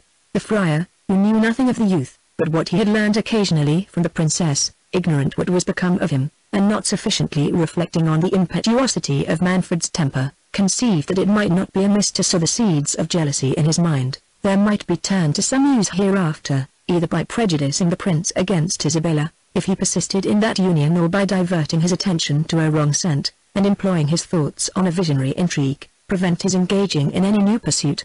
With this unhappy policy, he answered in a manner to confirm Manfred in the belief of some connection between Isabella and the youth. The prince, whose passions wanted little fuel to throw them into a blaze, fell into a rage at the idea of what the friar suggested. I will fathom to the bottom of this intrigue, cried he, and quitting Jerome abruptly, with a command to remain there till his return, he hastened to the great hall of the castle, and ordered the peasant to be brought before him. Thou hardened young impostor, said the prince, as soon as he saw the youth, what becomes of thy boasted veracity now? It was Providence, was it, and the light of the moon, that discovered the lock of the trapdoor to thee? Tell me, audacious boy, who thou art, and how long thou hast been acquainted with the princess, and take care to answer with less equivocation than thou didst last night, or tortures showing the truth from thee. The young man, perceiving that his share in the flight of the princess was discovered, and concluding that anything he should say could no longer be of any service or detriment to her, replied Dash, I am no impostor, my lord, nor have I deserved opprobrious language. I answered to every question your highness put to me last night with the same veracity that I shall speak now, and that will not be from fear of your tortures, but because my soul abhors a falsehood. Please to repeat your questions, my lord. I am ready to give you all the satisfaction in my power. You know my questions, replied the prince, and only want time to prepare an evasion. Speak directly. Who art thou? And how long hast thou been known to the princess? I am a laborer at the next village, said the peasant. My name is Theodore. The princess found me in the vault last night. Before that hour I never was in her presence. I may believe as much or as little as I please of this, said Manfred, but I will hear thy own story before I examine into the truth of it. Tell me, what reason did the princess give thee for making her escape? Thy life depends on thy answer. She told me, replied Theodore, that she was on the brink of destruction, and that if she could not escape from the castle, she was in danger in a few moments of being made miserable forever, and on this slight foundation, on a silly girl's report, said Manfred, thou didst hazard my displeasure? I fear no man's displeasure, said Theodore, when a man in distress puts herself under my protection. During this examination, Matilda was going to the apartment of Hippolyta. At the upper end of the hall, where Manfred sat, was a boarded gallery with latticed windows, through which Matilda and Bianca were to pass. Hearing her father's voice, and seeing the servants assembled round him, she stopped to learn the occasion. The prisoner soon drew her attention. The steady and composed manner in which he answered, and the gallantry of his last reply, which were the first words she heard distinctly, interested her in his flavor. His person was noble, handsome, and commanding, even in that situation, but his countenance soon engrossed her whole care. Heavens! Bianca, said the princess softly, do I dream? Or is not that youth the exact resemblance of Alfonso's picture in the gallery? She could say no more, for her father's voice grew louder at every word. This bravado, said he, surpasses all thy former insolence. Thou shalt experience the wrath with which thou darest to trifle. Seize him, continued Manfred, and bind him. The first news the princess hears of her champion shall be, that he has lost his head for her sake. The injustice of which thou art guilty towards me, said Theodore, convinces me that I have done a good deed in delivering the princess from thy tyranny. May she be happy. Whatever becomes of me, this is a lover, cried Manfred in a rage. A peasant within sight of death is not animated by such sentiments. Tell me, rash boy, who thou art, or the rack shall force thy secret from thee. Thou hast threatened me with death already, said the youth, for the truth I have told thee. If that is all the encouragement I am to expect for sincerity, I am not tempted to indulge thy vain curiosity farther. Then thou wilt not speak? Said Manfred. I will not, replied he. Bear him away into the courtyard, said Manfred. I will see his head this instant severed from his body. Matilda fainted at hearing those words. Bianca shrieked, and cried Dash, help! Help! The princess is dead. Manfred started at this ejaculation, and demanded what was the matter. The young peasant, who heard it too, was struck with horror, and asked eagerly the same question, but Manfred ordered him to be hurried into the court, and kept there for execution, till he had informed himself of the cause of Bianca's shrieks. When he learned the meaning, he treated it as a womanish panic, and ordering Matilda to be carried to her apartment, he rushed into the court, and calling for one of his guards, bade Theodore kneel down, and prepare to receive the fatal blow. The undaunted youth received the bitter sentence with a resignation that touched every heart but Manfred's. He wished earnestly to know the meaning of the words he had heard relating to the princess, but fearing to exasperate the tyrant more against her, he desisted. The only boon he deigned to ask was, that he might be permitted to have a confessor, and make his peace with heaven. Manfred, who hoped by the confessor's means to come at the youth's history, readily granted his request, and being convinced that Father Jerome was now in his interest, he ordered him to be called and shrive the prisoner. The holy man, who had little foreseen the catastrophe that his imprudence occasioned, fell on his knees to the prince, and adjured him in the most solemn manner not to shed innocent blood. He accused himself in the bitterest terms for his indiscretion, endeavored to disculpate the youth, and left no method untried to soften the tyrant's rage. Manfred, more incensed than appeased by Jerome's intercession, whose retraction now made him suspect he had been imposed upon by both, commanded the friar to do his duty, telling him he would not allow the prisoner many minutes for confession. Nor do I ask many, my lord, said the unhappy young man. My sins, thank heaven, have not been numerous, nor exceed what might be expected in my years. Dry your tears, good father, and let us dispatch. This is a bad world, nor have I had cause to leave it with regret, O wretched youth. Said Jerome, how canst thou bear the sight of me with patience? I am thy murderer. It is I have brought this dismal hour upon thee. I forgive thee from my soul, said the youth, as I hope heaven will pardon me. Hear my confession, father, and give me thy blessing. How can I prepare thee for thy passage as I ought? Said Jerome. Thou canst not be saved without pardoning thy foes, and canst thou forgive that impious man there? I can, said Theodore, I do. And does not this touch thee, cruel prince? Said the friar. I sent for thee to confess him, said Manfred, sternly, not to plead for him. Thou didst first incense me against him, his blood be upon thy head. It will, said the good man, in an agony of sorrow. Thou and I must never hope to go where this blessed youth is going. Dispatch, said Manfred. I am no more to be moved by their whining of priests than by the shrieks of women. What? Said the youth. Is it possible that my fate could have occasioned what I heard? Is the princess then again in thy power? Thou dost but remember me of my wrath, said Manfred. Prepare thee, for this moment is thy last. The youth, who felt his indignation rise, and who was touched with the sorrow which he saw he had infused into all the spectators, as well as into the friar, suppressed his emotions, and putting off his doublet, and unbuttoning his collar, knelt down to his prayers. As he stooped, his shirt slipped down below his shoulder, and discovered the mark of a bloody arrow. Gracious heaven! Cried the holy man, starting, what do I see? It is my child. My Theodore. The passions that ensued must be conceived, they cannot be painted. The tears of the assistants were suspended by wonder, rather than stopped by joy. They seemed to inquire in the eyes of their lord what they ought to feel. Surprise, doubt, tenderness, respect, succeeded each other in the countenance of the youth. He received with modest submission the effusion of the old man's tears and embraces. Yet afraid of giving a loose to hope, and suspecting from what had passed the inflexibility of Manfred's temper, he cast a glance towards the prince, as if to say, canst thou be unmoved at such a scene as this? Manfred's heart was capable of being touched. He forgot his anger in his astonishment, yet his pride forbade his owning himself affected. He even doubted whether this discovery was not a contrivance of the friar to save the youth. What may this mean? Said he. How can he be thy son? Is it consistent with thy profession or reputed sanctity to avow a peasant's offspring for the fruit of thy irregular amours? Oh, God! Said the holy man, dost thou question his being mine? Could I feel the anguish I do if I were not his father? Spare him. Good prince. Spare him. And revile me as thou pleasest, spare him. Spare him. Cried the attendants, for this good man's sake. Peace. Said Manfred, sternly. I must no more ere I am disposed to pardon. A saint's bastard may be no saint himself. Injurious lord.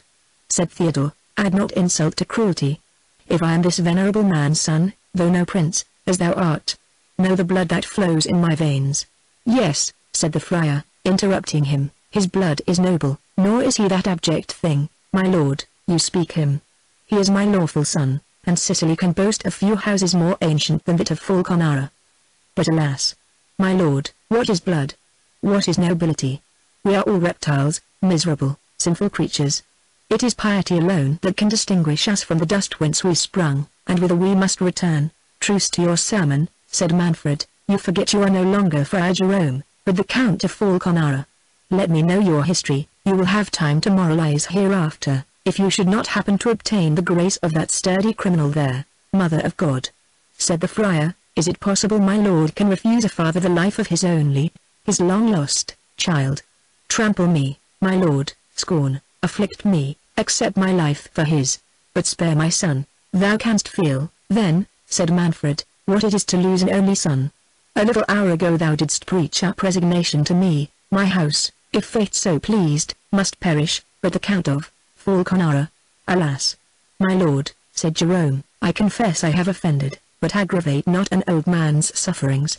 I boast not of my family, nor think of such vanities. It is nature that pleads for this boy. It is the memory of the dear woman that bore him. Is she, Theodore, is she dead?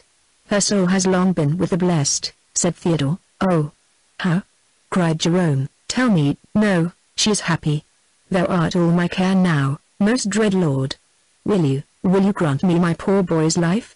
Return to thy convent, answered Manfred. Conduct the princess hither, obey me in what else thou knowest, and I promise thee the life of thy son." "Oh, my lord," said Jerome, "is my honesty the price I must pay for this dear youth's safety?" "For me," cried Theodore, "let me die 1,000 deaths, rather than stain thy conscience. What is it the tyrant would exact of thee? Is the princess still safe from his power? Protect her, thou venerable old man, and let all the weight of his wrath fall on me." Jerome endeavored to check the impetuosity of the youth, and ere Manfred could reply, the trampling of horses was heard, and a brazen trumpet, which hung without the gate of the castle, was suddenly sounded. At the same instant the sable plumes on the enchanted helmet, which still remained at the other end of the court, were tempestuously agitated, and nodded thrice, as if bowed by some invisible wearer. Chapter 3. Manfred's heart misgave him when he beheld the plumage on the miraculous casque shaken in concert with the sounding of the brazen trumpet. "Father," said he to Jerome, whom he now ceased to treat as Count of Falconara, "what mean these portents? If I have offended," the plumes were shaken with greater violence than before. "Unhappy prince that I am," cried Manfred. "Holy Father, will you not assist me with your prayers?" "My lord," replied Jerome, "heaven is no doubt displeased with your mockery of its servants. Submit yourself to the church, and cease to persecute her ministers. Dismiss this innocent youth, and learn to respect the holy character I wear. Heaven will not be trifled with, you see." The trumpet sounded again. "I acknowledge I have been too hasty," said Manfred. "Father, do you go to the wicket, and demand who is at the gate?" "Do you grant me the life of Theodore?" replied the friar. "I do," said Manfred, "but inquire who is without." Jerome, falling on the neck of his son, discharged a flood of tears, that spoke the fullness of his soul. "You promised to go to the gate," said Manfred. "I thought," replied the friar, "your highness would excuse my thanking you first in this tribute of my heart." "Go, dearest sir," said Theodore, "obey the prince. I do not deserve that you should delay his satisfaction for me." Jerome, inquiring who was without, was answered, "A herald." "From whom?" said he. "From the knight of the gigantic saber," said the herald. "And I must speak with the usurper of Otranto." Jerome returned to the prince, and did not fail to repeat the message in the very words it had been uttered. The first sound struck Manfred with terror, but when he heard himself styled usurper, his rage rekindled, and all his courage revived. "Usurper, insolent villain!" cried he, "who dares to question my title? Retire, father, this is no business for monks. I will meet this presumptuous man myself. Go to your convent and prepare the princess's return. Your son shall be a hostage for your fidelity. His life depends on your obedience." "Good heaven! My lord," cried Jerome, "your highness did but this instant freely pardon my child. Have you so soon forgot the interposition of heaven?" "Heaven," replied Manfred, "does not send heralds to question the title of the lawful prince. I doubt whether it even notifies its will through friars, but that is your affair, not mine. At present you know my pleasure, and it is not a saucy herald that shall save your son, if you do not return with the princess." It was in vain for the holy man to reply. Manfred commanded him to be conducted to the postern gate, and shut out from the castle. And he ordered some of his attendants to carry Theodore to the top of the Black Tower, and guard him strictly, scarce permitting the father and son to exchange a hasty embrace at parting.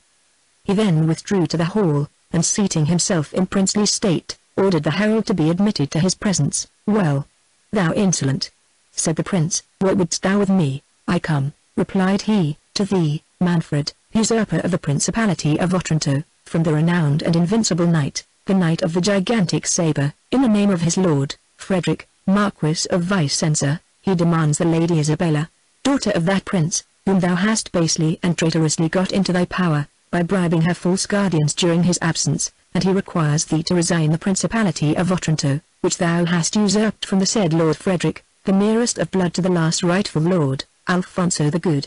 If thou dost not instantly comply with these just demands, he defies thee to single combat to the last extremity." And so saying the herald cast down his warder. "And where is this braggart who sends thee?" said Manfred. "At the distance of a league," said the herald. "He comes to make good his lord's claim against thee, as he is a true knight, and thou an usurper and ravisher." Injurious as this challenge was, Manfred reflected that it was not his interest to provoke the Marquis. He knew how well founded the claim of Frederick was, nor was this the first time he had heard of it. Frederick's ancestors had assumed the style of princes of Otranto, from the death of Alfonso the Good without issue, but Manfred, his father, and grandfather, had been too powerful for the house of Vicenza to dispossess them. Frederick, a martial and amorous young prince, had married a beautiful young lady, of whom he was enamored, and who had died in childbed of Isabella. Her death affected him so much that he had taken the cross and gone to the Holy Land, where he was wounded in an engagement against the infidels, made prisoner, and reported to be dead. When the news reached Manfred's ears, he bribed the guardians of the Lady Isabella to deliver her up to him as a bride for his son Conrad, by which alliance he had proposed to unite the claims of the two houses. This motive, on Conrad's death, had cooperated to make him so suddenly resolve on espousing her himself, and the same reflection determined him now to endeavour at obtaining the consent of Frederick to this marriage. A like policy inspired him with the thought of inviting Frederick's champion into the castle, lest he should be informed of Isabella's flight, which he strictly enjoined his domestics not to disclose to any of the knight's retinue. "Herald," said Manfred, as soon as he had digested these reflections, "return to thy master, and tell him, ere we liquidate our differences by the sword, Manfred would hold some converse with him. Bid him welcome to my castle, where by my faith, as I am a true knight, he shall have courteous reception, and full security for himself and followers. If we cannot adjust our quarrel by amicable means, I swear he shall depart in safety, and shall have full satisfaction according to the laws of arms, so help me God and his Holy Trinity." The herald made 3 obeisances and retired. During this interview Jerome's mind was agitated by 1,000 contrary passions. He trembled for the life of his son, and his first thought was to persuade Isabella to return to the castle. Yet he was scarce less alarmed at the thought of her union with Manfred. He dreaded Hippolyta's unbounded submission to the will of her lord, and though he did not doubt but he could alarm her piety not to consent to a divorce, if he could get access to her, yet should Manfred discover that the obstruction came from him, it might be equally fatal to Theodore. He was impatient to know whence came the herald, who with so little management had questioned the title of Manfred, yet he did not dare absent himself from the convent, lest Isabella should leave it, and her flight be imputed to him. He returned disconsolately to the monastery, uncertain on what conduct to resolve. A monk, who met him in the porch and observed his melancholy air, said, "Alas! Brother, is it then true that we have lost our excellent Princess Hippolyta?" The holy man started, and cried, "What meanest thou, brother?" "I come this instant from the castle, and left her in perfect health." "Martelli," replied the other friar, "passed by the convent but a quarter of an hour ago on his way from the castle, and reported that her highness was dead. All our brethren are gone to the chapel to pray for her happy transit to a better life, and willed me to wait thy arrival. They know thy holy attachment to that good lady, and are anxious for the affliction it will cause in thee. Indeed we have all reason to weep, she was a mother to our house. But this life is but a pilgrimage, we must not murmur, we shall all follow her. May our end be like hers." "Good brother, thou dreamest," said Jerome. "I tell thee I come from the castle, and left the princess well." "Where is the Lady Isabella, poor gentlewoman?" replied the friar. "I told her the sad news, and offered her spiritual comfort. I reminded her of the transitory condition of mortality, and advised her to take the veil. I quoted the example of the holy Princess Sanchia of Aragon."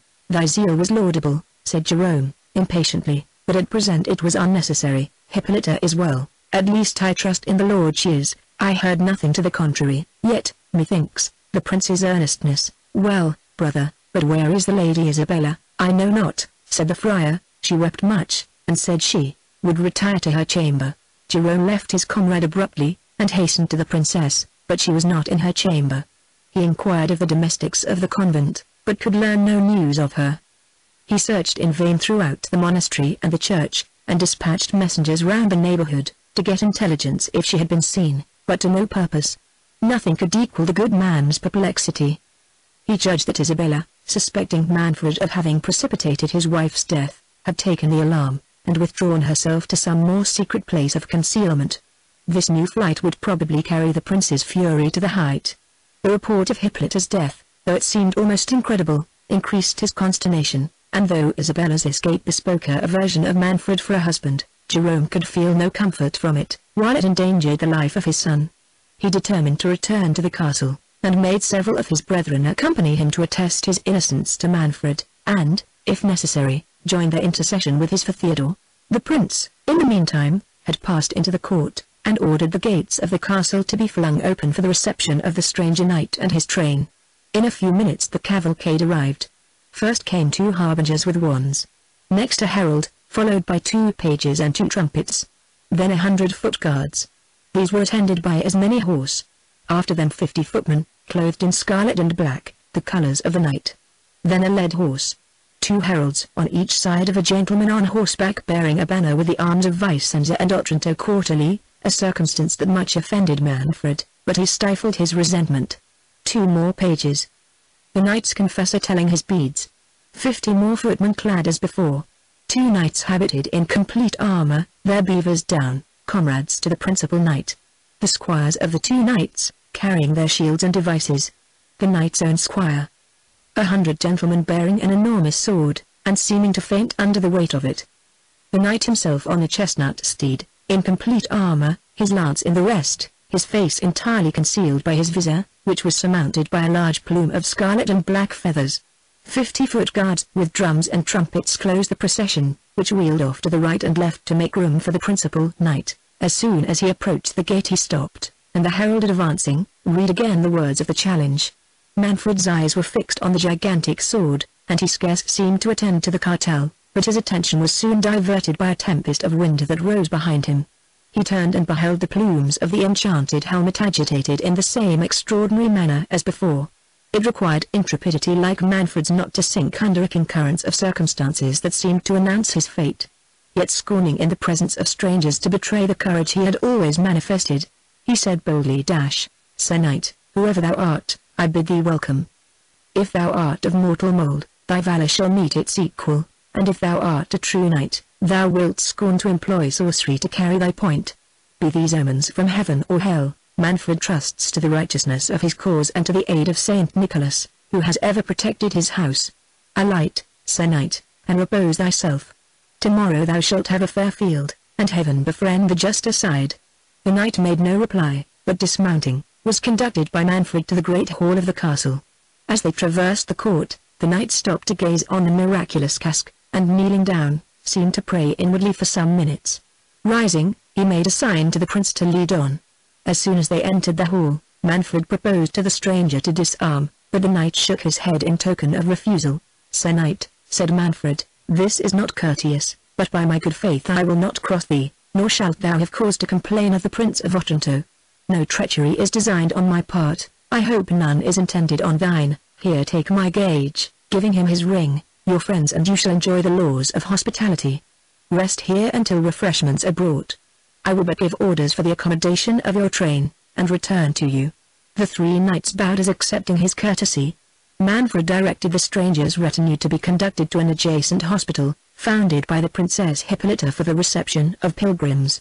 As they made the circuit of the court to return towards the gate, the gigantic sword burst from the supporters, and falling to the ground opposite to the helmet, remained immovable. Manfred, almost hardened to preternatural appearances, surmounted the shock of this new prodigy, and returning to the hall, where by this time the feast was ready, he invited his silent guests to take their places. Manfred, however ill his heart was at ease, endeavored to inspire the company with mirth. He put several questions to them, but it was answered only by signs. They raised their visors but sufficiently to feed themselves, and that sparingly. Sirs, said the prince, ye are the first guests I ever treated within these walls who scorned to hold any intercourse with me, nor has it oft been customary, I ween, for princes to hazard their state and dignity against strangers and mutes. You say you come in the name of Frederick of Vicenza. I have ever heard that he was a gallant and courteous knight, nor would he, I am bold to say, think it beneath him to mix in social converse with a prince that is his equal, and not unknown by deeds in arms. Still ye are silent. Well, be it as it may, by the laws of hospitality and chivalry ye are masters under this roof, ye shall do your pleasure. But come, give me a goblet of wine, ye will not refuse to pledge me to the healths of your fair mistresses. The principal knight sighed and crossed himself, and was rising from the board. Sir Knight, said Manfred, what I said was but in sport.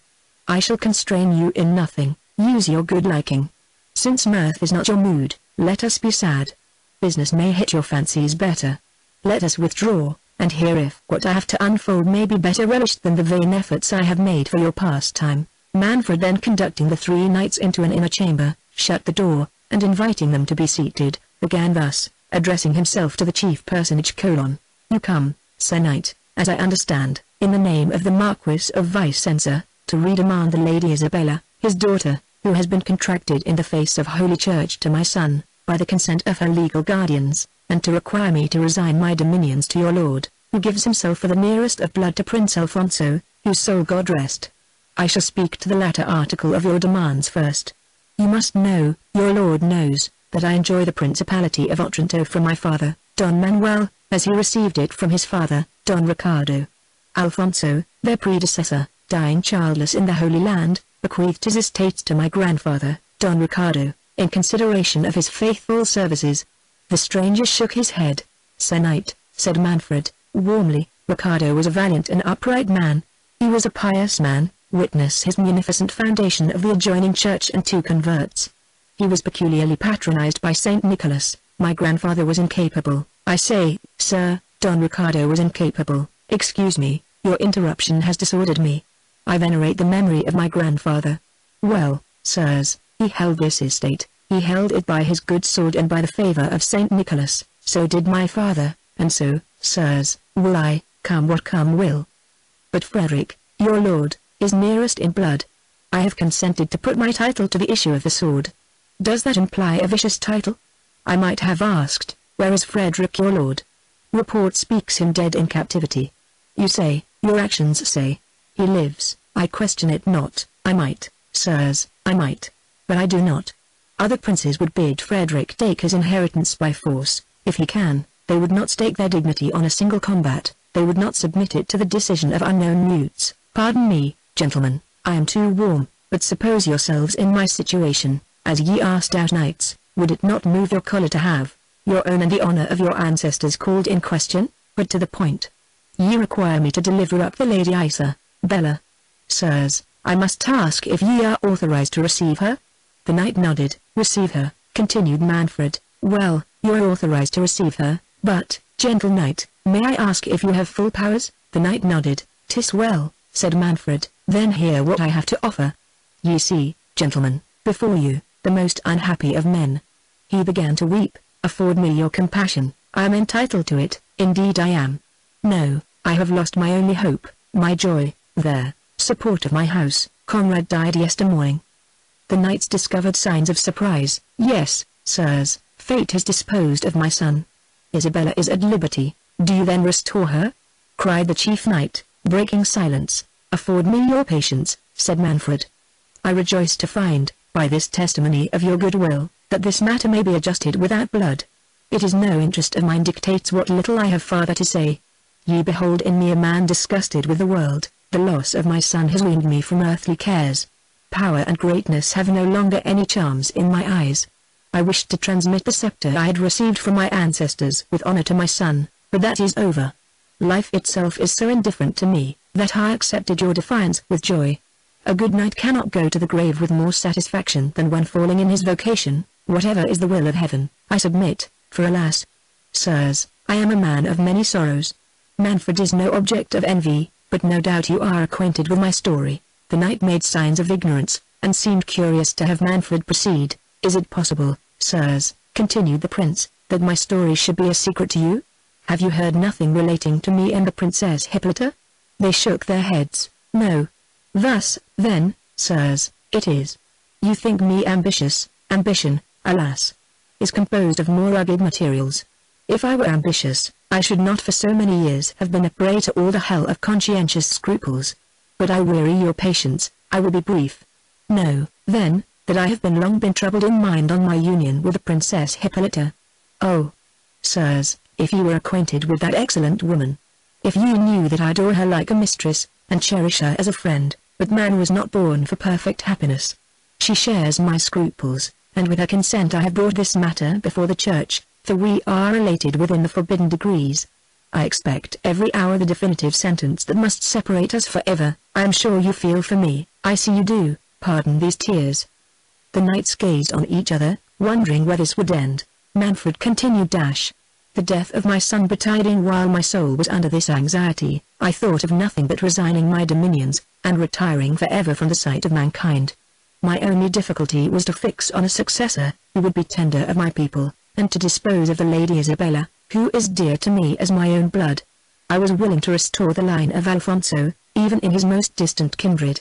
And though, pardon me, I am satisfied it was his will that Ricardo's lineage should take place of his own relations, yet where was I to search for those relations? I knew of none but Frederick, your lord. He was a captive to the infidels, or dead, and were he living, and at home, will he quit the flourishing state of Vicenza for the inconsiderable principality of Otranto? If he would not, could I bear the thought of seeing a hard, unfeeling, viceroy set over my poor faithful people? For, sirs, I love my people, and thank heaven am beloved by them. But ye will ask what attends this long discourse. Briefly, then, thus, sirs. Heaven in your arrival seems to point out a remedy for these difficulties and my misfortunes. The Lady Isabella is at liberty, I shall soon be so. I would submit to anything for the good of my people. Were it not the best, the only way to extinguish the feuds between our families, if I was to take the Lady Isabella to wife? You start. But though Hippolyta's virtues will ever be dear to me, a prince must not consider himself, he is born for his people. A servant at that instant entering the chamber apprised Manfred that Jerome and several of his brethren demanded immediate access to him. The prince, provoked at this interruption, and fearing that the friar would discover to the strangers that Isabella had taken sanctuary, was going to forbid Jerome's entrance. But recollecting that he was certainly arrived to notify the princess's return, Manfred began to excuse himself to the knights for leaving them for a few moments, but was prevented by the arrival of the friars. Manfred angrily reprimanded them for their intrusion, and would have forced them back from the chamber, but Jerome was too much agitated to be repulsed. He declared aloud the flight of Isabella, with protestations of his own innocence. Manfred, distracted at the news, and not less at its coming to the knowledge of the strangers, uttered nothing but incoherent sentences, now upbraiding the friar, now apologizing to the knights, earnest to know what was become of Isabella, yet equally afraid of their knowing, impatient to pursue her, yet dreading to have them join in the pursuit. He offered to dispatch messengers in quest of her, but the chief knight, no longer keeping silence, reproached Manfred in bitter terms for his dark and ambiguous dealing, and demanded the cause of Isabella's first absence from the castle. Manfred, casting a stern look at Jerome, implying a command of silence, pretended that on Conrad's death he had placed her in sanctuary until he could determine how to dispose of her. Jerome, who trembled for his son's life, did not dare contradict this falsehood, but one of his brethren, not under the same anxiety, declared frankly that she had fled to their church in the preceding night. The prince in vain endeavored to stop this discovery, which overwhelmed him with shame and confusion. The principal stranger, amazed at the contradictions he heard, and more than half persuaded that Manfred had secreted the princess, notwithstanding the concern he expressed at her flight, rushing to the door, said, "Thou traitor prince! Isabella shall be found." Manfred endeavored to hold him, but the other knights assisting their comrade, he broke from the prince, and hastened into the court, demanding his attendance. Manfred, finding it vain to divert him from the pursuit, offered to accompany him, and summoning his attendants, and taking Jerome and some of the friars to guide them, they issued from the castle, Manfred privately giving orders to have the knights' company secured, while to the night he affected to dispatch a messenger to require their assistance. The company had no sooner quitted the castle than Matilda, who felt herself deeply interested for the young peasant, since she had seen him condemned to death in the hall, and whose thoughts had been taken up with concerting measures to save him, was informed by some of the female attendants that Manfred had dispatched all his men various ways in pursuit of Isabella. He had in his hurry given this order in general terms, not meaning to extend it to the guard he had set upon, Theodore, but forgetting it. The domestics, officious to obey so peremptory a prince, and urged by their own curiosity and love of novelty to join in any precipitate chase, had to a man left the castle. Matilda disengaged herself from her women, stole up to the Black Tower, and unbolting the door, presented herself to the astonished Theodore. "Young man," said she, "though filial duty and womanly modesty condemn the step I am taking, yet holy charity, surmounting all other ties, justifies this act. Fly, the doors of thy prison are open, my father and his domestics are absent, but they may soon return. Be gone in safety, and may the angels of heaven direct thy course. Thou art surely one of those angels," said the enraptured Theodore. "None but a blessed saint could speak, could act, could look, like thee. May I not know the name of my divine protectress? Methought thou namest thy father. Is it possible? Can Manfred's blood feel holy pity? Lovely lady, thou answerest not. But how art thou here thyself? Why dost thou neglect thy own safety, and waste a thought on a wretch like Theodore? Let us fly together, the life thou bestowest shall be dedicated to thy defence." "Alas! Thou mistakest," said Matilda, signing. "I am Manfred's daughter, but no dangers await me." "Amazement," said Theodore, "but last night I blessed myself for yielding thee the service thy gracious compassion so charitably returns me now." "Still thou art in an error," said the princess, "but this is no time for explanation. Fly, virtuous youth, while it is in my power to save thee. Should my father return, thou and I both should indeed have cause to tremble." "How?" said Theodore. "Thinkest thou, charming maid, that I will accept of life at the hazard of aught calamitous to thee? Better I endured 1,000 deaths. I run no risk," said Matilda, "but by thy delay. Depart, it cannot be known that I have assisted thy flight." "Swear by the saints above," said Theodore, "that thou canst not be suspected, else here I vow to await whatever can befall me." "Oh, thou art too generous," said Matilda, "but rest assured that no suspicion can alight on me." "Give me thy beauteous hand in token that thou dost not deceive me," said Theodore, "and let me bathe it with the warm tears of gratitude." "Forbear," said the princess, "this must not be." "Alas," said Theodore, "I have never known but calamity until this hour. Perhaps shall never know other fortune again. Suffer the chaste raptures of holy gratitude. 'Tis my soul would print its effusions on thy hand." "Forbear, and be gone," said Matilda. "How would Isabella approve of seeing thee at my feet?" "Who is Isabella?" said the young man with surprise. "Me. I fear," said the princess, "I am serving a deceitful one." "Hast thou forgot thy curiosity this morning? Thy looks, thy actions, all thy beauteous self seem an emanation of divinity," said Theodore, "but thy words are dark and mysterious. Speak, lady, speak to thy servant's comprehension. Thou understandest but too well," said Matilda, "but once more I command thee to be gone. Thy blood, which I may preserve, will be on my head, if I waste the time in vain discourse." "I go, lady," said Theodore, "because it is thy will, and because I would not bring the grey hairs of my father with sorrow to the grave. Say but, adored lady, that I have thy gentle pity." "Stay," said Matilda, "I will conduct thee to the subterraneous vault by which Isabella escaped. It will lead thee to the church of St. Nicholas, where thou mayst take sanctuary." "What?" said Theodore, "was it another, and not thy lovely self that I assisted to find the subterraneous passage?" "It was," said Matilda, "but ask no more. I tremble to see thee still abide here. Fly to the sanctuary." "To sanctuary," said Theodore. "No, princess, sanctuaries are for helpless damsels, or for criminals. Theodore's soul is free from guilt, nor will wear the appearance of it. Give me a sword, lady, and thy father shall learn that Theodore scorns an ignominious flight." "Rash youth," said Matilda, "thou wouldst not dare to lift thy presumptuous arm against the Prince of Otranto?" "Not against thy father, indeed, I dare not," said Theodore. "Excuse me, lady, I had forgotten. But could I gaze on thee, and remember thou art sprung from the tyrant Manfred. But he is thy father, and from this moment my injuries are buried in oblivion." A deep and hollow groan, which seemed to come from above, startled the princess and Theodore. "Good heaven! We are overheard," said the princess. They listened, but perceiving no further noise, they both concluded it the effect of pent-up vapors. And the princess, preceding Theodore softly, carried him to her father's armory, where, equipping him with a complete suit, he was conducted by Matilda to the postern gate. "Avoid the town," said the princess, "and all the western side of the castle. 'Tis for the search must be making by Manfred and the strangers, but hie thee to the opposite quarter. Yonder behind that forest to the east is a chain of rocks, hollowed into a labyrinth of caverns that reach to the sea coast. There thou mayst lie concealed, till thou canst make signs to some vessel to put on shore, and take thee off. Go. Heaven be thy guide. And sometimes in thy prayers remember, Matilda." Theodore flung himself at her feet, and seizing her lily hand, which with struggles she suffered him to kiss, he vowed on the earliest opportunity to get himself knighted, and fervently entreated her permission to swear himself eternally her knight. Ere the princess could reply, a clap of thunder was suddenly heard that shook the battlements. Theodore, regardless of the tempest, would have urged his suit, but the princess, dismayed, retreated hastily into the castle, and commanded the youth to be gone with an air that would not be disobeyed. He sighed, and retired, but with eyes fixed on the gate, until Matilda, closing it, put an end to an interview, in which the hearts of both had drunk so deeply of a passion, which both now tasted for the first time. Theodore went pensively to the convent, to acquaint his father with his deliverance. There he learned the absence of Jerome, and the pursuit that was making after the Lady Isabella. With some particulars of his story he now first became acquainted.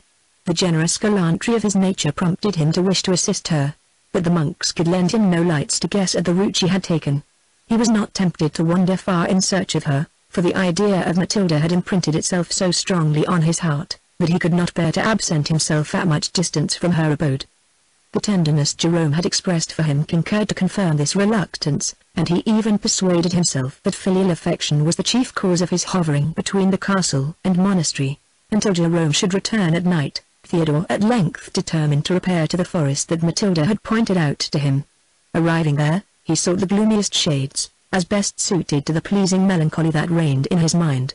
In this mood he roved insensibly to the caves which had formerly served as a retreat to hermits, and were now reported round the country to be haunted by evil spirits.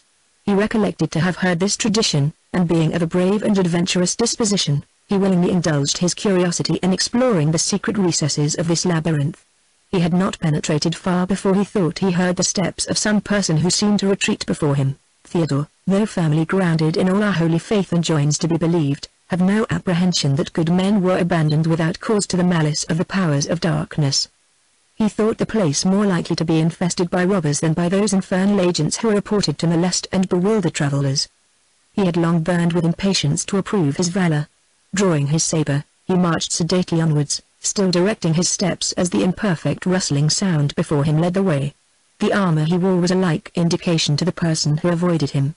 Theodore, now convinced that he was not mistaken, redoubled his pace, and evidently gained on the person that fled, whose haste increasing, Theodore came up just as a woman fell breathless before him. He hasted to raise her, but her terror was so great that he apprehended she would faint in his arms. He used every gentle word to dispel her alarms, and assured her that far from injuring, he would defend her at the peril of his life. The lady, recovering her spirits from his courteous demeanour, and gazing on her protector, said, "Sure, I have heard that voice before." "Not to my knowledge," replied Theodore, "unless, as I conjecture, thou art the Lady Isabella." "Merciful heaven!" cried she. "Thou art not sent in quest of me, art thou?" And saying those words, she threw herself at his feet, and besought him not to deliver her up to Manfred. "To Manfred!" cried Theodore. "No, lady, I have once already delivered thee from his tyranny, and it shall fare hard with me now, but I will place thee out of the reach of his daring." "Is it possible," said she, "that thou shouldst be the generous unknown whom I met last night in the vault of the castle? Sure thou art not a mortal, but my guardian angel. On my knees, let me thank." "Hold, gentle princess," said Theodore, "nor demean thyself before a poor and friendless young man. If heaven has selected me for thy deliverer, it will accomplish its work, and strengthen my arm in thy cause. But come, lady, we are too near the mouth of the cavern, let us seek its inmost recesses. I can have no tranquillity till I have placed thee beyond the reach of danger." "Alas! What mean you, sir?" said she. "Though all your actions are noble, though your sentiments speak the purity of your soul, is it fitting that I should accompany you alone into these perplexed retreats?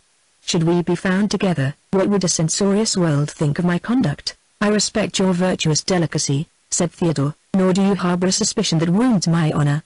I meant to conduct you into the most private cavity of these rocks, and then at the hazard of my life to guard their entrance against every living thing. Besides, lady," continued he, drawing a deep sigh, "beauteous and all perfect as your form is, and though my wishes are not guiltless of aspiring, no, my soul is dedicated to another." And although a sudden noise prevented Theodore from proceeding, they soon distinguished these sounds. "Isabella! What, ho! Isabella!" The trembling princess relapsed into her former agony of fear. Theodore endeavored to encourage her, but in vain.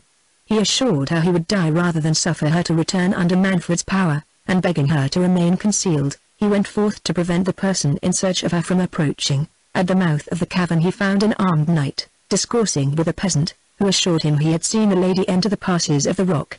The knight was preparing to seek her, when Theodore, placing himself in his way, with his sword drawn, sternly forbade him at his peril to advance. "And who art thou, who darest to cross my way?" said their knight, haughtily. "One who does not dare more than he will perform," said Theodore. "I seek the Lady Isabella," said the knight, "and understand she has taken refuge among these rocks. Impede me not, or thou wilt repent having provoked my resentment. Thy purpose is as odious as thy resentment is contemptible," said Theodore. "Return whence thou camest, or we shall soon know whose resentment is most terrible." The stranger, who was the principal knight that had arrived from the Marquis of Vicenza, had galloped from Manfred as he was busied in getting information of the princess, and giving various orders to prevent her falling into the power of the three knights. Their chief had suspected Manfred of being privy to the princess's absconding, and this insult from a man, who he concluded was stationed by that prince to secrete her, Confirming his suspicions, he made no reply, but discharging a blow with his sabre at Theodore, would soon have removed all obstruction, if Theodore, who took him for one of Manfred's captains, and who had no sooner given the provocation than prepared to support it, had not received the stroke on his shield. The valor that had so long been smothered in his breast broke forth at once. He rushed impetuously on a knight, whose pride and wrath were not less powerful incentives to hardy deeds. The combat was furious, but not long. Theodore wounded the knight in 3 several places, and at last disarmed him as he fainted by the loss of blood.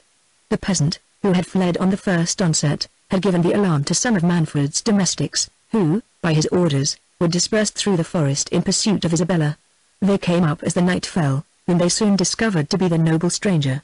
Theodore, notwithstanding his hatred to Manfred, could not behold the victory he had gained without emotions of pity and generosity. But he was more touched when he learned the quality of his adversary, and was informed that he was no retainer, but an enemy, of Manfred. He assisted the servants of the latter in disarming the knight, and in endeavoring to stanch the blood that flowed from his wounds. The knight, recovering his speech, said, in a faint and faltering voice, "Generous foe, we have both been in an error. I took thee for an instrument of the tyrant. I perceive thou hast made the like mistake. It is too late for excuses. I faint. If Isabella is at hand, call her. I have important secrets too." "He is dying," said one of the attendants. "Has nobody a crucifix about them?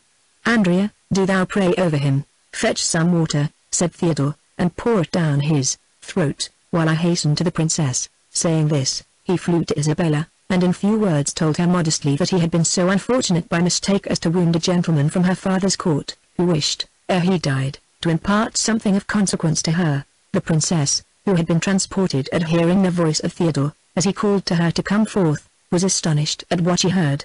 Suffering herself to be conducted by Theodore, the new proof of whose valor recalled her dispersed spirits, she came where the bleeding knight lay speechless on the ground. But her fears returned when she beheld the domestics of Manfred. She would again have fled if Theodore had not made her observe that they were unarmed, and had not threatened them with instant death if they should dare to seize the princess. The stranger, opening his eyes, and beholding a woman, said, "Art thou, pray tell me truly, art thou Isabella of Vicenza?" "I am," said she. "Good heaven restore thee." Then thou," said the knight, struggling for utterance, "say'st, thy father. Give me one." "Oh!" Amazement. Horror. "What do I hear? What do I see?" cried Isabella. "My father. You my father? How came you here, sir? For heaven's sake, speak. Oh! Run for help, or he will expire." "'Tis most true," said the wounded knight, exerting all his force. "I am Frederick thy father. Yes, I came to deliver thee. It will not be. Give me a parting kiss, and take." "Sir," said Theodore, "do not exhaust yourself. Suffer us to convey you to the castle." "To the castle?" said Isabella. "Is there no help nearer than the castle? Would you expose my father to the tyrant? If he goes thither, I dare not accompany him, and yet, can I leave him?" "My child," said Frederick, "it matters not for me whither I am carried. A few minutes will place me beyond danger, but while I have eyes to dote on thee, forsake me not, dear Isabella. This brave knight, I know not who he is, will protect thy innocence. Sir, you will not abandon my child, will you?" Theodore, shedding tears over his victim, and vowing to guard the princess at the expense of his life, persuaded Frederick to suffer himself to be conducted to the castle. They placed him on a horse belonging to one of the domestics, after binding up his wounds as well as they were able. Theodore marched by his side, and the afflicted Isabella, who could not bear to quit him, followed mournfully behind. Chapter 4. The sorrowful troop no sooner arrived at the castle, than they were met by Hippolyta and Matilda, whom Isabella had sent one of the domestics before to advertise of their approach. The ladies, causing Frederick to be conveyed into the nearest chamber, retired, while the surgeons examined his wounds. Matilda blushed at seeing Theodore and Isabella together, but endeavored to conceal it by embracing the latter, and condoling with her on her father's mischance. The surgeons soon came to acquaint Hippolyta that none of the Marquis's wounds were dangerous, and that he was desirous of seeing his daughter and the princesses. Theodore, under pretence of expressing his joy at being freed from his apprehensions of the combat being fatal to Frederick, could not resist the impulse of following Matilda. Her eyes were so often cast down on meeting his, that Isabella, who regarded Theodore as attentively as he gazed on Matilda, soon divined who the object was that he had told her in the cave engaged his affections. While this mute scene passed, Hippolyta demanded of Frederick the cause of his having taken that mysterious course for reclaiming his daughter, and threw in various apologies to excuse her lord for the match contracted between their children. Frederick, however incensed against Manfred, was not insensible to the courtesy and benevolence of Hippolyta, but he was still more struck with the lovely form of Matilda. Wishing to detain them by his bedside, he informed Hippolyta of his story. He told her that, while prisoner to the infidels, he had dreamed that his daughter, of whom he had learned no news since his captivity, was detained in a castle, where she was in danger of the most dreadful misfortunes, and that if he obtained his liberty, and repaired to a wood near Joppa, he would learn more. Alarmed at this dream, and incapable of obeying the direction given by it, his chains became more grievous than ever. But while his thoughts were occupied on the means of obtaining his liberty, he received the agreeable news that the Confederate princes who were warring in Palestine had paid his ransom. He instantly set out for the wood that had been marked in his dream. For 3 days he and his attendants had wandered in the forest without seeing a human form, but on the evening of the 3rd they came to a cell, in which they found a venerable hermit in the agonies of death. Applying rich cordials, they brought the fainting man to his speech. "My sons," said he, "I am bounden to your charity, but it is in vain. I am going to my eternal rest, yet I die with the satisfaction of performing the will of heaven. When first I repaired to this solitude, after seeing my country become a prey to unbelievers, it is alas, above 50 years since I was witness to that dreadful scene. Saint Nicholas appeared to me, and revealed a secret, which he bade me never disclose to mortal man, but on my deathbed. This is the tremendous hour, and ye are no doubt the chosen warriors to whom I was ordered to reveal my trust. As soon as ye have done the last offices to this wretched corse, dig under the 7th tree on the left hand of this poor cave, and your pains will, oh, good heaven, receive my soul." With those words the devout man breathed his last. "By break of day," continued Frederick, "when we had committed the holy relics to earth, we dug according to direction. But what was our astonishment when about the depth of 6 feet we discovered an enormous saber, the very weapon yonder in the court. On the blade, which was then partly out of the scabbard, though since closed by our efforts in removing it, were written the following lines. No, excuse me, Madame," added the Marquis, turning to Hippolyta, "if I forbear to repeat them, I respect your sex and rank, and would not be guilty of offending your ear with sounds injurious to aught that is dear to you." He paused. Hippolyta trembled. She did not doubt but Frederick was destined by heaven to accomplish the fate that seemed to threaten her house. Looking with anxious fondness at Matilda, a silent tear stole down her cheek, but recollecting herself, she said, "Proceed, my lord, heaven does nothing in vain, mortals must receive its divine behests with lowliness and submission. It is our part to deprecate its wrath, or bow to its decrees. Repeat the sentence, my lord." We listen resigned. Frederick was grieved that he had proceeded so far. The dignity and patient firmness of Hippolyta penetrated him with respect, and the tender silent affection with which the princess and her daughter regarded each other, melted him almost to tears. Yet apprehensive that his forbearance to obey would be more alarming, he repeated in a faltering and low voice the following lines.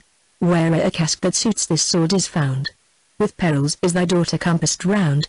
Alfonso's blood alone can save the maid, and quiet a long restless prince's shade."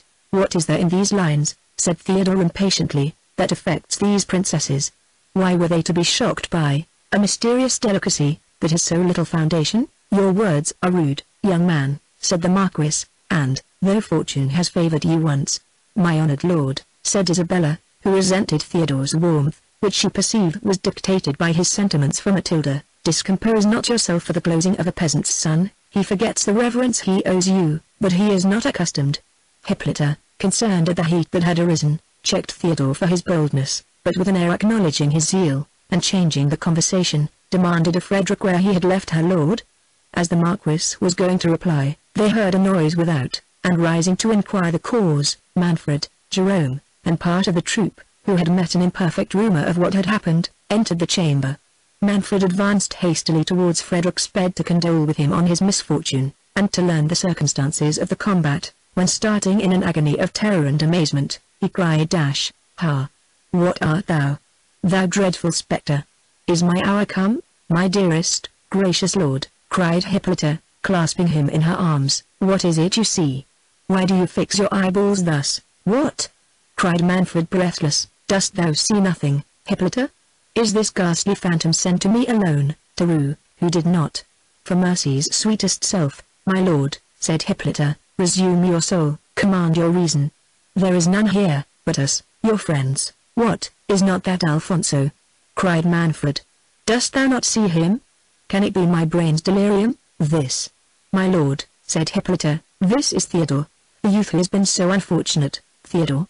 Said Manfred mournfully, and striking his forehead, Theodore or a phantom, he has unhinged the soul of Manfred. But how comes he here? And how comes he in armor? I believe he went in search of Isabella, said Hippolyta. Of Isabella? Said Manfred, relapsing into rage. Yes, yes, that is not doubtful. But how did he escape from durance in which I left him?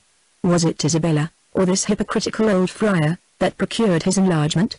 And would a parent be criminal, my lord, said Theodore, if he meditated the deliverance of his child? Jerome, amazed to hear himself in a manner accused by his son, and without foundation, knew not what to think.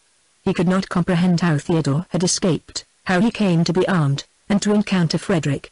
Still he would not venture to ask any questions that might tend to inflame Manfred's wrath against his son.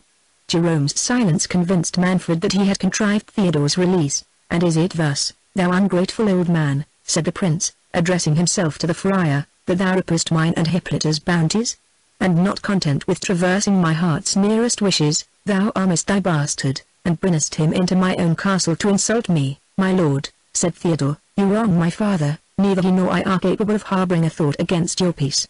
Is it insolence thus to surrender myself to your highness's pleasure? Added he, laying his sword respectfully at Manfred's feet. Behold my bosom, strike, my lord, if you suspect that a disloyal thought is lodged there. There is not a sentiment engraven on my heart that does not venerate you and yours.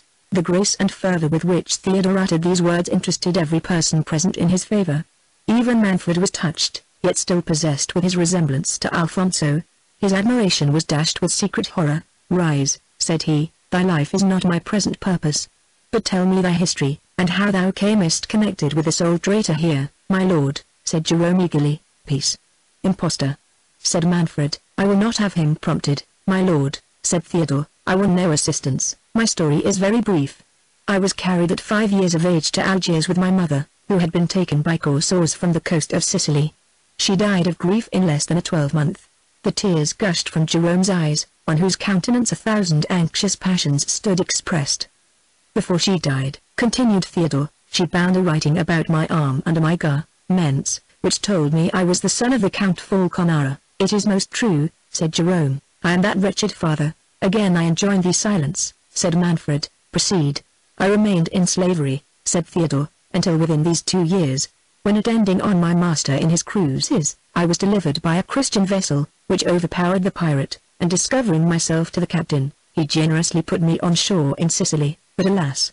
Instead of finding a father, I learned that his estate, which was situated on the coast, had, during his absence, been laid waste by the rover who had carried my mother and me into captivity, that his castle had been burnt to the ground, and that my father on his return had sold what remained, and was retired into religion in the kingdom of Naples, but where no man could inform me.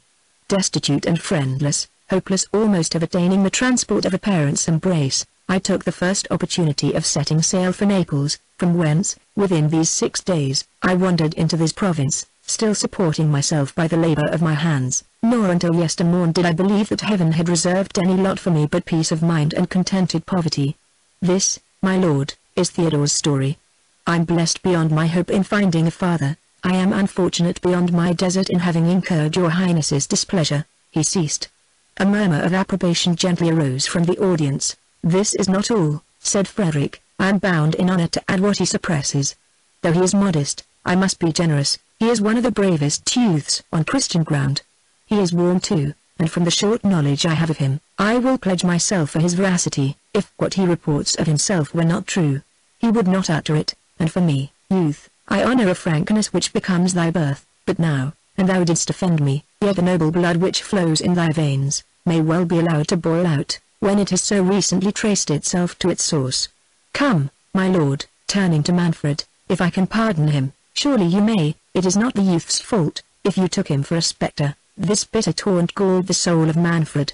If beings from another world, replied he haughtily, have power to impress my mind with awe, it is more than living man can do, nor could a stripling's arm. My lord, interrupted Hippolyta, your guest has occasion for repose, shall we not leave him to his rest? Saying this, and taking Manfred by the hand, she took leave of Frederick, and led the company forth. The prince, not sorry to quit a conversation which recalled to mind the discovery he had made of his most secret sensations, suffered himself to be conducted to his own apartment, after permitting Theodore, though under engagement to return to the castle on the morrow, a condition the young man gladly accepted, to retire with his father to the convent. Matilda and Isabella were too much occupied with their own reflections, and too little content with each other, to wish for farther converse that night. They separated each to her chamber, with more expressions of ceremony and fewer of affection than had passed between them since their childhood. If they parted with small cordiality, they did but meet with greater impatience, as soon as the sun was risen. Their minds were in a situation that excluded sleep, and each recollected 1,000 questions which she wished she had put to the other overnight. Matilda reflected that Isabella had been twice delivered by Theodore in very critical situations, which she could not believe accidental. His eyes, it was true, had been fixed on her in Frederick's chamber, but that might have been to disguise his passion for Isabella from the fathers of both. It were better to clear this up. She wished to know the truth, lest she should wrong her friend by entertaining a passion for Isabella's lover. Thus jealousy prompted, and at the same time borrowed an excuse from friendship to justify its curiosity. Isabella, not less restless, had better foundation for her suspicions. Both Theodore's tongue and eyes had told her his heart was engaged, it was true, yet, perhaps, Matilda might not correspond to his passion. She had ever appeared insensible to love, all her thoughts were set on heaven. Why did I dissuade her? Said Isabella to herself, I am punished for my generosity, but when did they meet? Where? It cannot be, I have deceived myself. Perhaps last night was the first time they ever beheld each other. It must be some other object that has prepossessed his affections. If it is, I am not so unhappy as I thought. If it is not my friend Matilda, how can I stoop to wish for the affection of a man who rudely and unnecessarily acquainted me with his indifference? And that at the very moment in which common courtesy demanded at least expressions of civility. I will go to my dear Matilda, who will confirm me in this becoming pride. Man is false, I will advise with her on taking the veil, she will rejoice to find me in this disposition, and I will acquaint her that I no longer oppose her inclination for the cloister. In this frame of mind, and determined to open her heart entirely to Matilda, she went to the princess's chamber, whom she found already dressed, and leaning pensively on her arm. This attitude, so correspondent to what she felt herself, revived Isabella's suspicions, and destroyed the confidence she had purposed to place in her friend. They blushed at meeting, and were too much novices to disguise their sensations with address. After some unmeaning questions and replies, Matilda demanded of Isabella the cause of her flight. The latter, who had almost forgotten Manfred's passion, so entirely was she occupied by her own, concluding that Matilda referred to her last escape from the convent, which had occasioned the events of the preceding evening, replied Martelli brought word to the convent that your mother was dead. Oh, said Matilda, interrupting her, Bianca has explained that mistake to me. On seeing me faint, she cried out, the princess is dead. And Martelli, who had come for the usual dole to the castle. And what made you faint? Said Isabella, indifferent to the rest. Matilda blushed and stammered my father. He was sitting in judgment on a criminal. What criminal?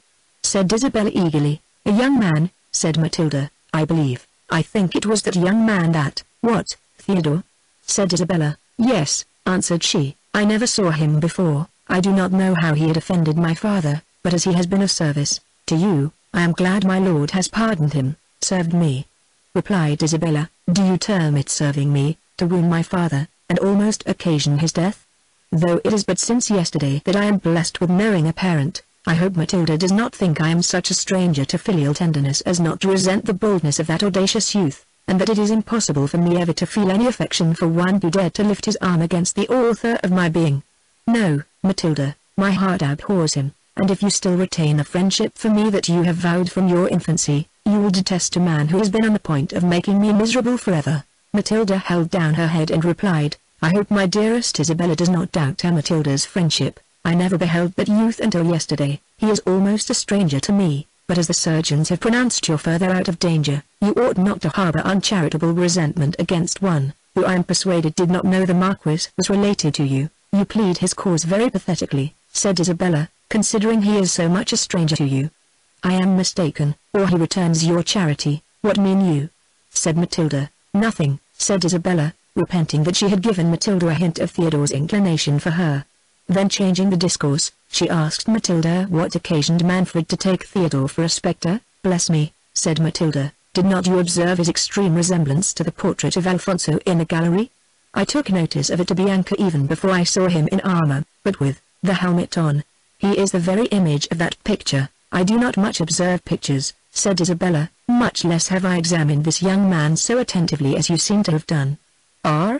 Matilda, your heart is in danger, but let me warn you as a friend, he has owned to me that he is in love. It cannot be with you, for yesterday was the first time you ever met, was it not?" "Certainly," replied Matilda. "But why does my dearest Isabella conclude from anything I have said, that," she paused, then continuing, "he saw you first, and I am far from having the vanity to think that my little portion of charms could engage a heart devoted to you. May you be happy, Isabella."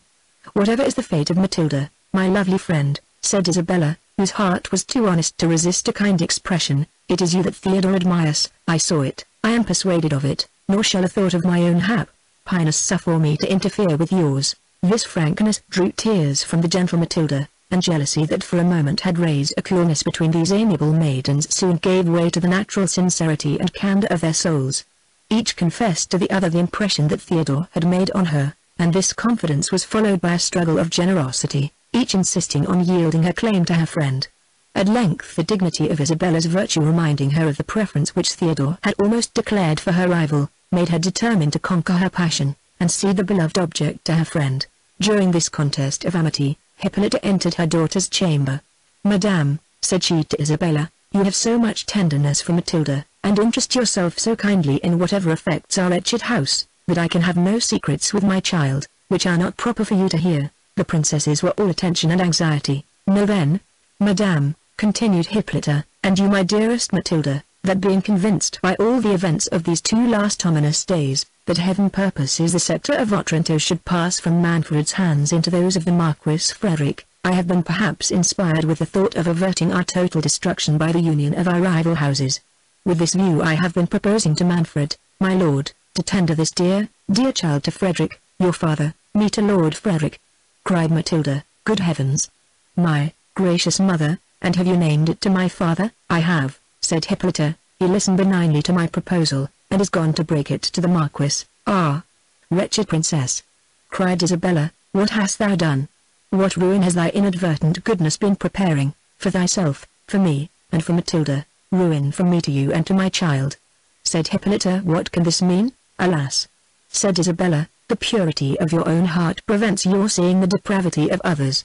Manfred, your lord, that impious man—" "Hold," said Hippolyta, "you must not in my presence, young lady, mention Manfred with disrespect. He is my lord and husband, and will not long be so," said Isabella, "if his wicked purposes can be carried into execution." "This language amazes me," said Hippolyta. "Your feeling, Isabella, is warm, but until this hour I never knew it betray you into intemperance. What deed of Manfred authorizes you to treat him as a murderer, an assassin, thou virtuous, and too credulous princess?" replied Isabella. "It is not thy life he aims at, it is to separate himself from thee. To divorce thee. To divorce me. To divorce my mother," cried Hippolyta and Matilda at once. "Yes," said Isabella, "and to complete his crime, he meditates, I cannot speak it, what can surpass what thou hast already uttered," said Matilda. Hippolyta was silent. Grief choked her speech, and the recollection of Manfred's late ambiguous discourses confirmed what she heard. "Excellent, dear lady." "Madame, mother," cried Isabella, flinging herself at Hippolyta's feet in a transport of passion, "trust me, believe me, I will die 1,000 deaths sooner than consent to injure you, than yield to so odious—" "Oh, this is too much!" cried Hippolyta. "What crimes does one crime suggest? Rise, dear Isabella, I do not doubt your virtue." "Oh, Matilda, this stroke is too heavy for thee. Weep not, my child, and not a murmur, I charge thee. Remember, he is thy father still." "But you are my mother too," said Matilda fervently, "and you are virtuous, you are guiltless." "Oh, must not I complain?" "You must not," said Hippolyta. "Come, all will yet be well." Manfred, in the agony for the loss of thy brother, knew not what he said. Perhaps Isabella misunderstood him. "His heart is good, and, my child, thou knowest not all. There is a destiny hangs over us, the hand of Providence is stretched out. Oh, could I but save thee from the wreck!" "Yes, continued she in a firmer tone, perhaps the sacrifice of myself may atone for all. I will go and offer myself to this divorce. It boots not what becomes of me. I will withdraw into the neighboring monastery, and waste the remainder of life in prayers and tears for my child and the prince. Thou art as much too good for this world, said Isabella, as Manfred is execrable, but think not, lady, that thy weakness shall determine for me. I swear, hear me all ye angels. Stop, I adjure thee, cried Hippolyta, remember thou dost not depend on thyself, thou hast a father. My father is too pious, too noble, interrupted Isabella, to command an impious deed. But should he command it, can a father enjoin a cursed act? I was contracted to the son, can I wed the father? No, madame, no, force should not drag me to Manfred's hated bed. I loathe him, I abhor him, divine and human laws forbid, and my friend, my dearest Matilda. Would I wound her tender soul by injuring her adored mother? My own mother, I never have known another dash, oh! She is the mother of both, cried Matilda. Can we, Isabella, adore her too much? My lovely children, said the touched Hippolyta, your tenderness overpowers me, but I must not give way to it. It is not ours to make election for ourselves, heaven, our fathers, and our husbands must decide for us. Have patience until you hear what Manfred and Frederick have determined. If the Marquis accepts Matilda's hand, I know she will readily obey. Heaven may interpose and prevent the rest. What means my child? Continued she, seeing Matilda fall at her feet with a flood of speechless tears. But no, answer me not, my daughter, I must not hear a word against the pleasure of thy father. Oh! Doubt not my obedience, my dreadful obedience to him and to you, said Matilda. But can I, most respected of women, can I experience all this tenderness, this world of goodness, and conceal a thought from the best of mothers? What art thou going to utter? Said Isabella trembling. Recollect thyself, Matilda. No, Isabella, said the princess, I should not deserve this incomparable parent, if the inmost recesses of my soul harbored a thought without her permission. Nay, I have offended her, I have suffered a passion to enter my heart without her avowal, but here I disclaim it, here I vow to heaven and her. My child, said Hippolyta, what words are these? What new calamities has fate in store for us? Thou, a passion? Thou, in this hour of destruction? Oh! I see all my guilt, said Matilda. I abhor myself, if I cost my mother a pang. She is the dearest thing I have on earth, oh! I will never, never behold him more. Isabella, said Hippolyta, thou art conscious to this unhappy secret, whatever it is. Speak. What? Cried Matilda, have I so forfeited my mother's love, that she will not permit me even to speak my own guilt? Oh, wretched, wretched Matilda, thou art too cruel, said Isabella to Hippolyta. Canst thou behold this anguish of a virtuous mind, and not commiserate it, not pity my child? Said Hippolyta, catching Matilda in her arms. Oh! I know she is good, she is all virtue, all tenderness, and duty. I do forgive thee, my excellent, my only hope. The princesses then revealed to Hippolyta their mutual inclination for Theodore, and the purpose of Isabella to resign him to Matilda. Hippolyta blamed their imprudence, and showed them the improbability that either father would consent to bestow his heiress on so poor a man, though nobly born. Some comfort it gave her to find their passion of so recent a date, and that Theodore had had but little cause to suspect it in either. She strictly enjoined them to avoid all correspondence with him. This Matilda fervently promised, but Isabella, who flattered herself that she meant no more than to promote his union with her friend, could not determine to avoid him, and made no reply. I will go to the convent, said Hippolyta, and order new masses to be said for a deliverance from these calamities. Oh! My mother, said Matilda, you mean to quit us, you mean to take sanctuary, and to give my father an opportunity of pursuing his fatal intention. Alas! On my knees I supplicate you to forbear. Will you leave me a prey to Frederick? I will follow you to the convent. Be at peace, my child, said Hippolyta, I will return instantly. I will never abandon thee, until I know it is the will of heaven, and for thy benefit. Do not deceive me, said Matilda. I will not marry Frederick until thou commandest it. Alas! What will become of me? Why that exclamation? Said Hippolyta. I have promised thee to return. Ah! My mother, replied Matilda, stay and save me from myself. A frown from thee can do more than all my father's severity. I have given away my heart, and you alone can make me recall it, no more, said Hippolyta. Thou must not relapse, Matilda. I can quit Theodore, said she, but must I wed another heir? Let me attend thee to the altar, and shut myself from the world forever. Thy fate depends on thy father, said Hippolyta. I have bestowed my tenderness, if it has taught thee to revere aught beyond him. Adieu. My child, I go to pray for thee. Hippolyta's real purpose was to demand of Jerome, whether in conscience she might not consent to the divorce. She had oft urged Manfred to resign the principality, which the delicacy of her conscience rendered now early birth into her. These scruples concurred to make the separation from her husband appear less dreadful to her than it would have seemed in any other situation. Jerome, at quitting the castle overnight, had questioned Theodore severely why he had accused him to Manfred of being privy to his escape. Theodore owned it had been with design to prevent Manfred's suspicion from alighting on Matilda, and added, the holiness of Jerome's life and character secured him from the tyrant's wrath. Jerome was heartily grieved to discover his son's inclination for the princess, and leaving him to his rest, promised in the morning to acquaint him with important reasons for conquering his passion. Theodore, like Isabella, was too recently acquainted with parental authority to submit to its decisions against the impulse of his heart. He had little curiosity to learn the friar's reasons, and less disposition to obey them. The lovely Matilda had made stronger impressions on him than filial affection. All night he pleased himself with visions of love, and it was not till late after the morning office that he recollected the friar's commands to attend him at Alfonso's tomb. Young man, said Jerome, when he saw him, this tardiness does not please me. Have a father's commands already so little weight? Theodore made awkward excuses, and attributed his delay to having overslept himself. And on whom were thy dreams employed? Said the friar sternly. His son blushed. Come, come, resumed the friar, inconsiderate youth, this must not be. Eradicate this guilty passion from thy breast. Guilty passion, cried Theodore. Can guilt dwell with innocent beauty and virtuous modesty? It is sinful, replied the friar, to cherish those whom heaven has doomed to destruction. A tyrant's race must be swept from the earth to the third and fourth generation. Will heaven visit the innocent for the crimes of the guilty? Said Theodore. The fair Matilda has virtues enough to undo thee, interrupted Jerome.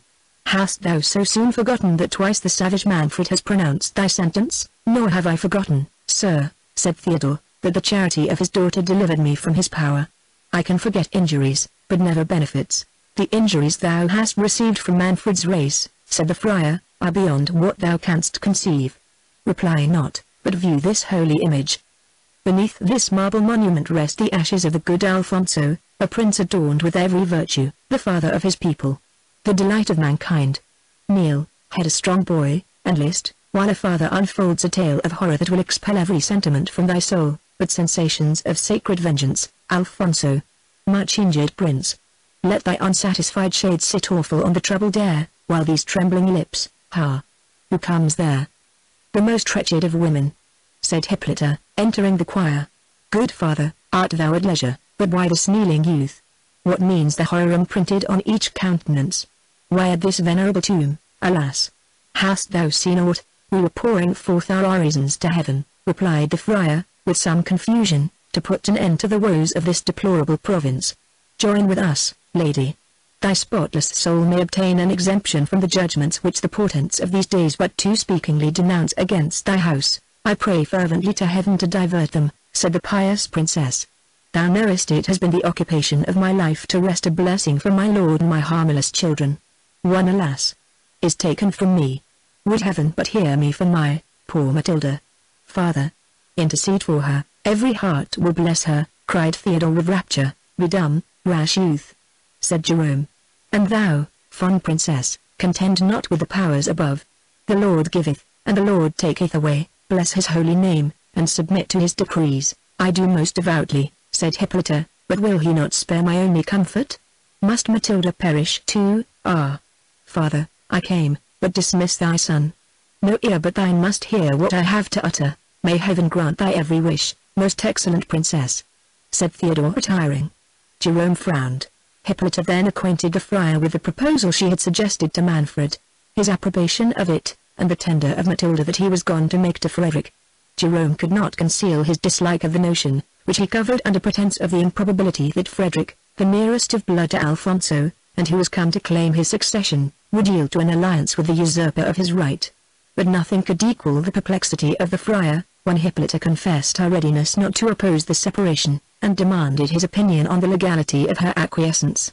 The friar caught eagerly at her request of his advice, and without explaining his aversion to the proposed marriage of Manfred and Isabella, he painted to Hippolyta in the most alarming colors the sinfulness of her consent, denounced judgments against her if she complied, and enjoined her in the severest terms to treat any such proposition with every mark of indignation and refusal. Manfred, in the meantime, had broken his purpose to Frederick, and proposed a double marriage. That weak prince, who had been struck with the charms of Matilda, listened but too eagerly to the offer. He forgot his enmity to Manfred, whom he saw but little hope of dispossessing by force, and flattering himself that no issue might succeed from the union of his daughter with a tyrant, he looked upon his own succession to the principality as facilitated by wedding Matilda. He made faint opposition to the proposal, affecting, for form only, not to acquiesce unless Hippolyta should consent to the divorce. Manfred took that upon himself, transported with his success, and impatient to see himself in a situation to expect sons. He hastened to his wife's apartment, determined to extort her compliance. He learned with indignation that she was absent at the convent. His guilt suggested to him that she had probably been informed by Isabella of his purpose. He doubted whether her retirement to the convent did not import an intention of remaining there, until she could raise obstacles to their divorce, and the suspicions he had already entertained of Jerome, made him apprehend that the friar would not only traverse his views, but might have inspired Hippolyta with the resolution of talking sanctuary. Impatient to unravel this clue, and to defeat its success, Manfred hastened to the convent, and arrived there as the friar was earnestly exhorting the princess never to yield to the divorce. "Madame," said Manfred, "what business drew you hither? Why did you not await my return from the marquis?" "I came to implore a blessing on your counsels," replied Hippolyta. "My counsels do not need a friar's intervention," said Manfred, "and of all men living is that hoary traitor the only one whom you delight to confer with." "Profane prince," said Jerome, "is it at the altar that thou choosest to insult the servants of the altar? But, Manfred, thy impious schemes are known. Heaven and this virtuous lady know them. Nay, frown not, prince. The church despises thy menaces. Her thunders will be heard above thy wrath. Dare to proceed in thy cursed purpose of a divorce, until her sentence be known, and here I lance her anathema at thy head, audacious rebel," said Manfred, endeavoring to conceal the awe with which the friar's words inspired him. "Dost thou presume to threaten thy lawful prince? Thou art no lawful prince," said Jerome, "thou art no prince. Go, discuss thy claim with Frederick, and when that is done—" "It is done," replied Manfred. "Frederick accepts Matilda's hand, and is content to waive his claim, unless I have no male issue." As he spoke those words 3 drops of blood fell from the nose of Alfonso's statue. Manfred turned pale, and the princess sank on her knees. "Behold," said the friar, "mark this miraculous indication that the blood of Alfonso will never mix with that of Manfred." "My gracious lord," said Hippolyta, "let us submit ourselves to heaven. Think not thy ever-obedient wife rebels against thy authority. I have no will but that of my lord and the church. To that revered tribunal let us appeal. It does not depend on us to burst the bonds that unite us. If the church shall approve the dissolution of our marriage, be it so. I have but few years, and those of sorrow, to pass. Where can they be worn away so well as at the foot of this altar, in prayers for thine and Matilda's safety? But thou shalt not remain here until then," said Manfred. "Repair with me to the castle, and there I will advise on the proper measures for a divorce. But this meddling friar comes not thither. My hospitable roof shall never more harbour a traitor, and for thy reverence's offspring," continued he, "I banish him from my dominions. He, I ween, is no sacred personage, nor under the protection of the church. Whoever weds Isabella, it shall not be Father Falconara's started-up son."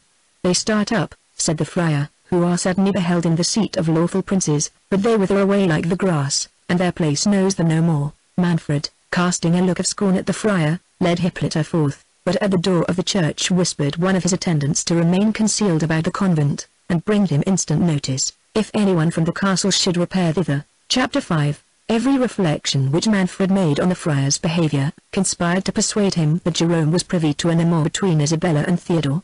But Jerome's new presumption, so dissonant from his former meekness, suggested still deeper apprehensions.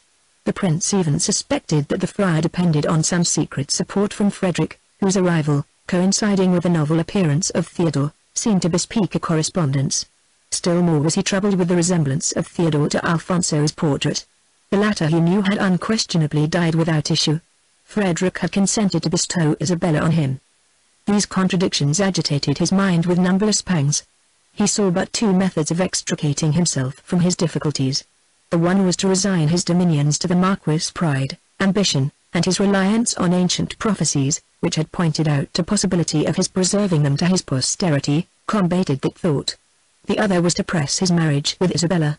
After long ruminating on these anxious thoughts, as he marched silently with Hippolyta to the castle, he at last discoursed with that princess on the subject of his disquiet, and used every insinuating and plausible argument to extract her consent to, even her promise of promoting the divorce.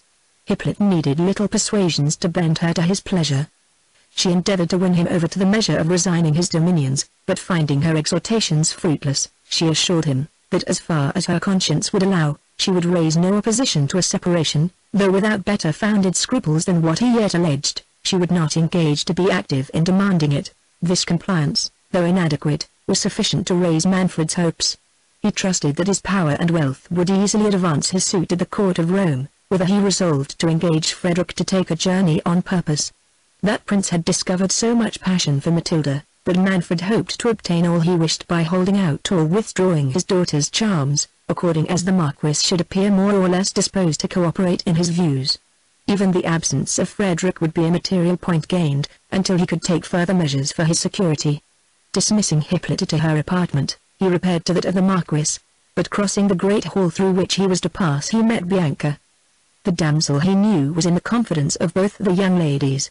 It immediately occurred to him to sift her on the subject of Isabella and Theodore. Calling her aside into the recess of the oriel window of the hall, and soothing her with many fair words and promises, he demanded of her whether she knew aught of the state of Isabella's affections. "I, my lord." "No, my lord." "Yes, my lord, poor lady. She is wonderfully alarmed about her father's wounds, but I tell her he will do well. Don't your highness think so?" "I do not ask you," replied Manfred, "what she thinks about her father, but you are in her secrets. Come, be a good girl and tell me, is there any young man—" "Ha, you understand me, Lord bless me." "Understand your highness?" "No, not I. I told her a few vulnerary herbs and repose." "I am not talking," replied the prince, impatiently, "about her father. I know he will do well, bless me. I rejoice to hear your highness say so, for though I thought it not right to let my young lady despond, methought his greatness had a one look, and a something. I remember when young Ferdinand was wounded by the Venetian." "Thou answerest from the point," interrupted Manfred, "but here, take this jewel. Perhaps that may fix thy attention." "Nay, no reverences, my favour shall not stop here. Come, tell me, truly, how stands Isabella's heart?" "Well, your highness has such a way," said Bianca. "To be sure, but can your highness keep a secret?" "If it should ever come out of your lips—" "It shall not, it shall not," cried Manfred. "Nay, but swear, your highness, by my halidame, if it should ever be known that I said it, why, truth is truth. I do not think my lady Isabella ever much affectioned my young lord your son, yet he was a sweet youth, as one should see, I am sure, if I had been a princess. But bless me, I must attend my lady Matilda, she will marvel what is become of me." "Stay," cried Manfred, "thou hast not satisfied my question. Hast thou ever carried any message, any letter?" "I." "Good gracious!" cried Bianca, "I carry a letter? I would not to be a queen. I hope your highness thinks, though I am poor, I am honest. Did your highness never hear what Count Marsigli offered me, when he came a-wooing to my lady, Matilda?" "I have not leisure," said Manfred, "to listen to thy tale. I do not question thy honesty, but it is thy duty to conceal nothing from me. How long has Isabella been acquainted with Theodore?" "Nay, there is nothing can escape your highness," said Bianca, "not that I know anything of the matter. Theodore, to be sure, is a proper young man, and, as my lady Matilda says, the very image of good Alfonso. Has not your highness remarked it?" "Yes, yes." "No, thou torturest me," said Manfred. "Where did they meet? When? Who?" "My lady Matilda?"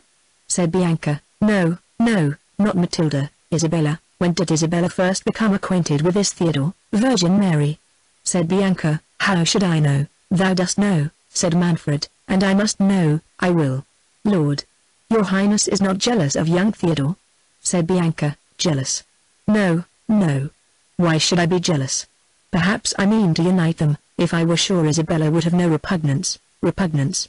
No, I'll warrant her," said Bianca. "He is as comely a youth as ever trod on Christian ground. We are all in love with him. There is not a soul in the castle but will be rejoiced to have him for our prince. I mean, when it shall please Heaven to call your highness to itself, indeed." said Manfred. "Has it gone so far? Oh, this cursed friar, but I must not lose time. Go, Bianca, attend Isabella, but I charge thee, not a word of what has passed. Find out how she is affected towards Theodore, bring me good news, and that ring has a companion. Wait at the foot of the winding staircase, I am going to visit the Marquis, and will talk further with thee at my return." Manfred, after some general conversation, desired Frederick to dismiss the two knights, his companions, having to talk with him on urgent affairs. As soon as they were alone, he began in artful guise to sound the Marquis on the subject of Matilda, and finding him disposed to his wish, he let drop hints on the difficulties that would attend the celebration of their marriage, unless, at that instant Bianca burst into the room with a wildness in her look and gestures that spoke the utmost terror. "Oh, my lord, cried she, "we are all undone. It is come again. It is come again." "What is come again?" cried Manfred amazed. "Oh, the hand. The giant. The hand, support me. I am terrified out of my senses," cried Bianca. "I will not sleep in the castle tonight. Where shall I go? My things may come after me tomorrow, but I had been content to wed Francesco. This comes of ambition. What has terrified thee thus, young woman?" said the Marquis. "Thou art safe here, be not alarmed." "Oh, your greatness is wonderfully good," said Bianca, "but I dare not. No, pray let me go. I had rather leave everything behind me, than stay another hour under this roof." "Go to, thou hast lost thy senses," said Manfred. "Interrupt us not, we were communing on important matters, my lord. This wench is subject to fits. Come with me, Bianca." "Oh, the saints." "No," said Bianca, "for certain it comes to warn your highness. Why should it appear to me else? I say my prayers morning and evening." "Oh, if your highness had believed Diego. 'Tis the same hand that he saw the foot to in the gallery chamber. Father Jerome has often told us the prophecy would be out one of these days." "Bianca," said he, "mark my words." "Thou ravest," said Manfred, in a rage. "Begone, and keep these fooleries to frighten thy companions." "What? My lord," cried Bianca, "do you think I have seen nothing? Go to the foot of the great stairs yourself. As I live I saw it." "Saw what? Tell us, fair maid, what thou hast seen," said Frederick. "Can your highness listen," said Manfred, "to the delirium of a silly wench, who has heard stories of apparitions until she believes them?" "This is more than fancy," said the Marquis. "Her terror is too natural and too strongly impressed to be the work of imagination. Tell us, fair maiden, what it is has moved thee thus." "Yes, my lord, thank your greatness," said Bianca. "I believe I look very pale. I shall be better when I have recovered myself. I was going to my Lady Isabella's chamber, by his highness's order." "We do not want the circumstances," interrupted Manfred. "Since his highness will have it so, proceed, but be brief." "Lord, your highness thwarts one so," replied Bianca. "I fear my hair. I am sure I never in my life." "Well, as I was telling your greatness, I was going by his highness's order to my Lady Isabella's chamber. She lies in the watcher-coloured chamber, on the right hand, one pair of stairs. So when I came to the great stairs, I was looking on his highness's present here." "Grant me patience," said Manfred. "Will this wench never come to the point? What imports it to the Marquis, that I gave thee a bauble for thy faithful attendance on my daughter? We want to know what thou sawest." "I was going to tell your highness," said Bianca, "if you would permit me. So as I was rubbing the ring, I am sure I had not gone up 3 steps, but I heard the rattling of armor, for all the world such a clatter as Diego says he heard when their giant turned him about in the gallery chamber." "What giant is this, my lord?" said the Marquis. "Is your castle haunted by giants and goblins, lord?" "What, has not your greatness heard the story of a giant in the gallery chamber?" cried Bianca. "I marvel his highness has not told you. Mayhap you do not know there is a prophecy." "This trifling is intolerable," interrupted Manfred. "Let us dismiss this silly wench, my lord. We have more important affairs to discuss." "By your favour," said Frederick, "these are no trifles. The enormous sabre I was directed to in the wood, yon cask, its fellow, are these visions of this poor maiden's brain?" "So Jacques thinks." "May it please your greatness," said Bianca. "He says this moon will not be out without our seeing some strange revolution. For my part, I should not be surprised if it was to happen tomorrow, for, as I was saying, when I heard the clattering of armor, I was all in a cold sweat. I looked up, and, if your greatness will believe me, I saw upon the uppermost banister of the great stairs a hand in armor as big as big. I thought I should have swooned. I never stopped until I came hither. would I were well out of this castle. My Lady Matilda told me but yestermorning that Her Highness Hippolyte knows something. Thou art an insolent!" cried Manfred. "Lord Marquis, it much misgives me that this scene is concerted to affront me. Are my own domestics suborned to spread tales injurious to my honour? Pursue your claim by manly daring, or let us bury our feuds, as was proposed, by the intermarriage of our children. But trust me, it ill becomes a prince of your bearing to practice on mercenary wenches." "I scorn your imputation," said Frederick. "Until this hour I never set eyes on this damsel. I have given her no jewel. My lord, your conscience, your guilt accuses you, and would throw the suspicion on me, but keep your daughter, and think no more of Isabella. The judgments already fallen on your house forbid me marching into it." Manfred, alarmed at the resolute tone in which Frederick delivered these words, endeavored to pacify him. Dismissing Bianca, he made such submissions to the Marquis, and threw in such artful encomiums on Matilda, that Frederick was once more staggered. However, as his passion was of so recent a date, it could not at once surmount the scruples he had conceived. He had gathered enough from Bianca's discourse to persuade him that heaven declared itself against Manfred. The proposed marriages too removed his claim to a distance, and the Principality of Otranto was a stronger temptation than the contingent reversion of it with Matilda. Still he would not absolutely recede from his engagements, but purposing to gain time, he demanded of Manfred if it was true in fact that Hippolyte consented to the divorce. The prince, transported to find no other obstacle, and depending on his influence over his wife, assured the Marquis it was so, and that he might satisfy himself of the truth from her own mouth. As they were thus discoursing, word was brought that the banquet was prepared. Manfred conducted Frederick to the great hall, where they were received by Hippolyte and the young princesses. Manfred placed the Marquis next to Matilda, and seated himself between his wife and Isabella. Hippolyte comported herself with an easy gravity, but the young ladies were silent and melancholy. Manfred, who was determined to pursue his point with the Marquis in the remainder of the evening, pushed on the feast until it waxed late, affecting unrestrained gaiety, and plying Frederick with repeated goblets of wine. The latter, more upon his guard than Manfred wished, declined his frequent challenges, on pretence of his late loss of blood, while the prince, to raise his own disordered spirits, and to counterfeit unconcern, indulged himself in plentiful draughts, though not to the intoxication of his senses. The evening being far advanced, the banquet concluded. Manfred would have withdrawn with Frederick, but the latter, pleading weakness and want of repose, retired to his chamber, gallantly telling the prince that his daughter should amuse his highness until himself could attend him. Manfred accepted the party, and to the no small grief of Isabella, accompanied her to her apartment. Matilda waited on her mother to enjoy the freshness of the evening on the ramparts of the castle. Soon as the company were dispersed their several ways, Frederick, quitting his chamber, inquired if Hippolyte was alone, and was told by one of her attendants, who had not noticed her going forth, that at that hour she generally withdrew to her oratory, where he probably would find her. The Marquis, during the repast, had beheld Matilda with increase of passion. He now wished to find Hippolyte in the disposition her lord had promised. The portents that had alarmed him were forgotten in his desires. Stealing softly and unobserved to the apartment of Hippolyte, he entered it with a resolution to encourage her acquiescence to the divorce. Having perceived that Manfred was resolved to make the possession of Isabella an unalterable condition, before he would grant Matilda to his wishes, the Marquis was not surprised at the silence that reigned in the princess's apartment. Concluding her, as he had been advertised, in her oratory, he passed on. The door was ajar, the evening gloomy and overcast. Pushing open the door gently, he saw a person kneeling before the altar. As he approached nearer, it seemed not a woman, but one in a long woolen weed, whose back was towards him. The person seemed absorbed in prayer. The Marquis was about to return, when the figure, rising, stood some moments fixed in meditation, without regarding him. The Marquis, expecting the holy person to come forth, and meaning to excuse his uncivil interruption, said, "Reverend Father, I sought the Lady Hippolyte." "Hippolyte?"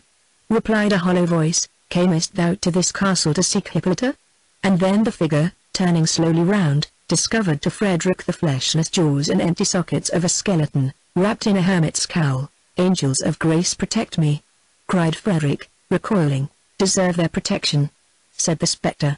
Frederick, falling on his knees, adjured the phantom to take pity on him. "Dost thou not remember me?" said the apparition.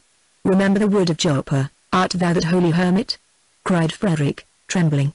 "Can I do aught for thy eternal peace? Wast thou delivered from bondage," said the spectre, "to pursue carnal delights?" Hast thou forgotten the buried saber, and the behest of heaven engraven on it? I have not, said Frederick. But say, blessed spirit, what is thy errand to me? What remains to be done? To forget Matilda, said the apparition, and vanished. Frederick's blood froze in his veins. For some minutes he remained motionless. Then falling prostrate on his face before the altar, he besought the intercession of every saint for pardon. A flood of tears succeeded to this transport, and the image of the beauteous Matilda rushing in spite of him on his thoughts, he lay on the ground in a conflict of penitence and passion. Ere he could recover from this agony of his spirits, the Princess Hippolyta with the taper in her hand entered the oratory alone. Seeing a man without motion on the floor, she gave a shriek, concluding him dead. Her fright brought Frederick to himself.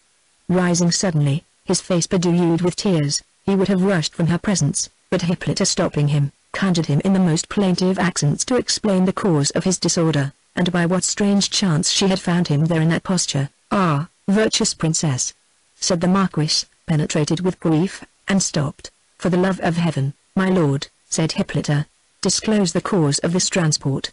What mean these doleful sounds, this alarming exclamation on my name? What woes has heaven still in store for the wretched Hippolyta? Yet silent. By every pitying angel, I adjure thee, noble prince," continued she, falling at his feet, "to disclose the purport of what lies at thy heart. I see thou feelest for me, thou feelest the sharp pangs that thou inflictest. Speak, for pity. Does aught thou knowest concern my child?" "I cannot speak," cried Frederick, bursting from her. "Oh, Matilda!" Quitting the princess thus abruptly, he hastened to his own apartment. At the door of it he was accosted by Manfred, who flushed by wine and love had come to seek him, and to propose to waste some hours of the night in music and revelling.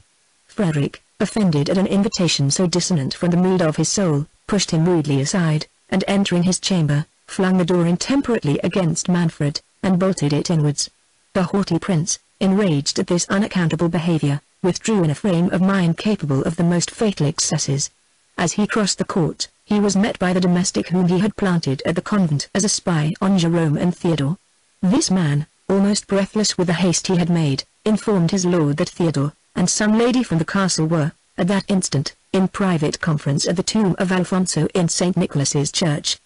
He had dogged Theodore thither, but the gloominess of the night had prevented his discovering who the woman was. Manfred, whose spirits were inflamed, and whom Isabella had driven from her on his urging his passion with too little reserve, did not doubt but the inquietude she had expressed had been occasioned by her impatience to meet Theodore. Provoked by this conjecture, and enraged at her father, he hastened secretly to the great church. Gliding softly between the aisles, and guided by an imperfect gleam of moonshine that shone faintly through the illuminated windows, he stole towards the tomb of Alfonso, to which he was directed by indistinct whispers of the persons he sought. The first sounds he could distinguish were "Does it, alas, depend on me?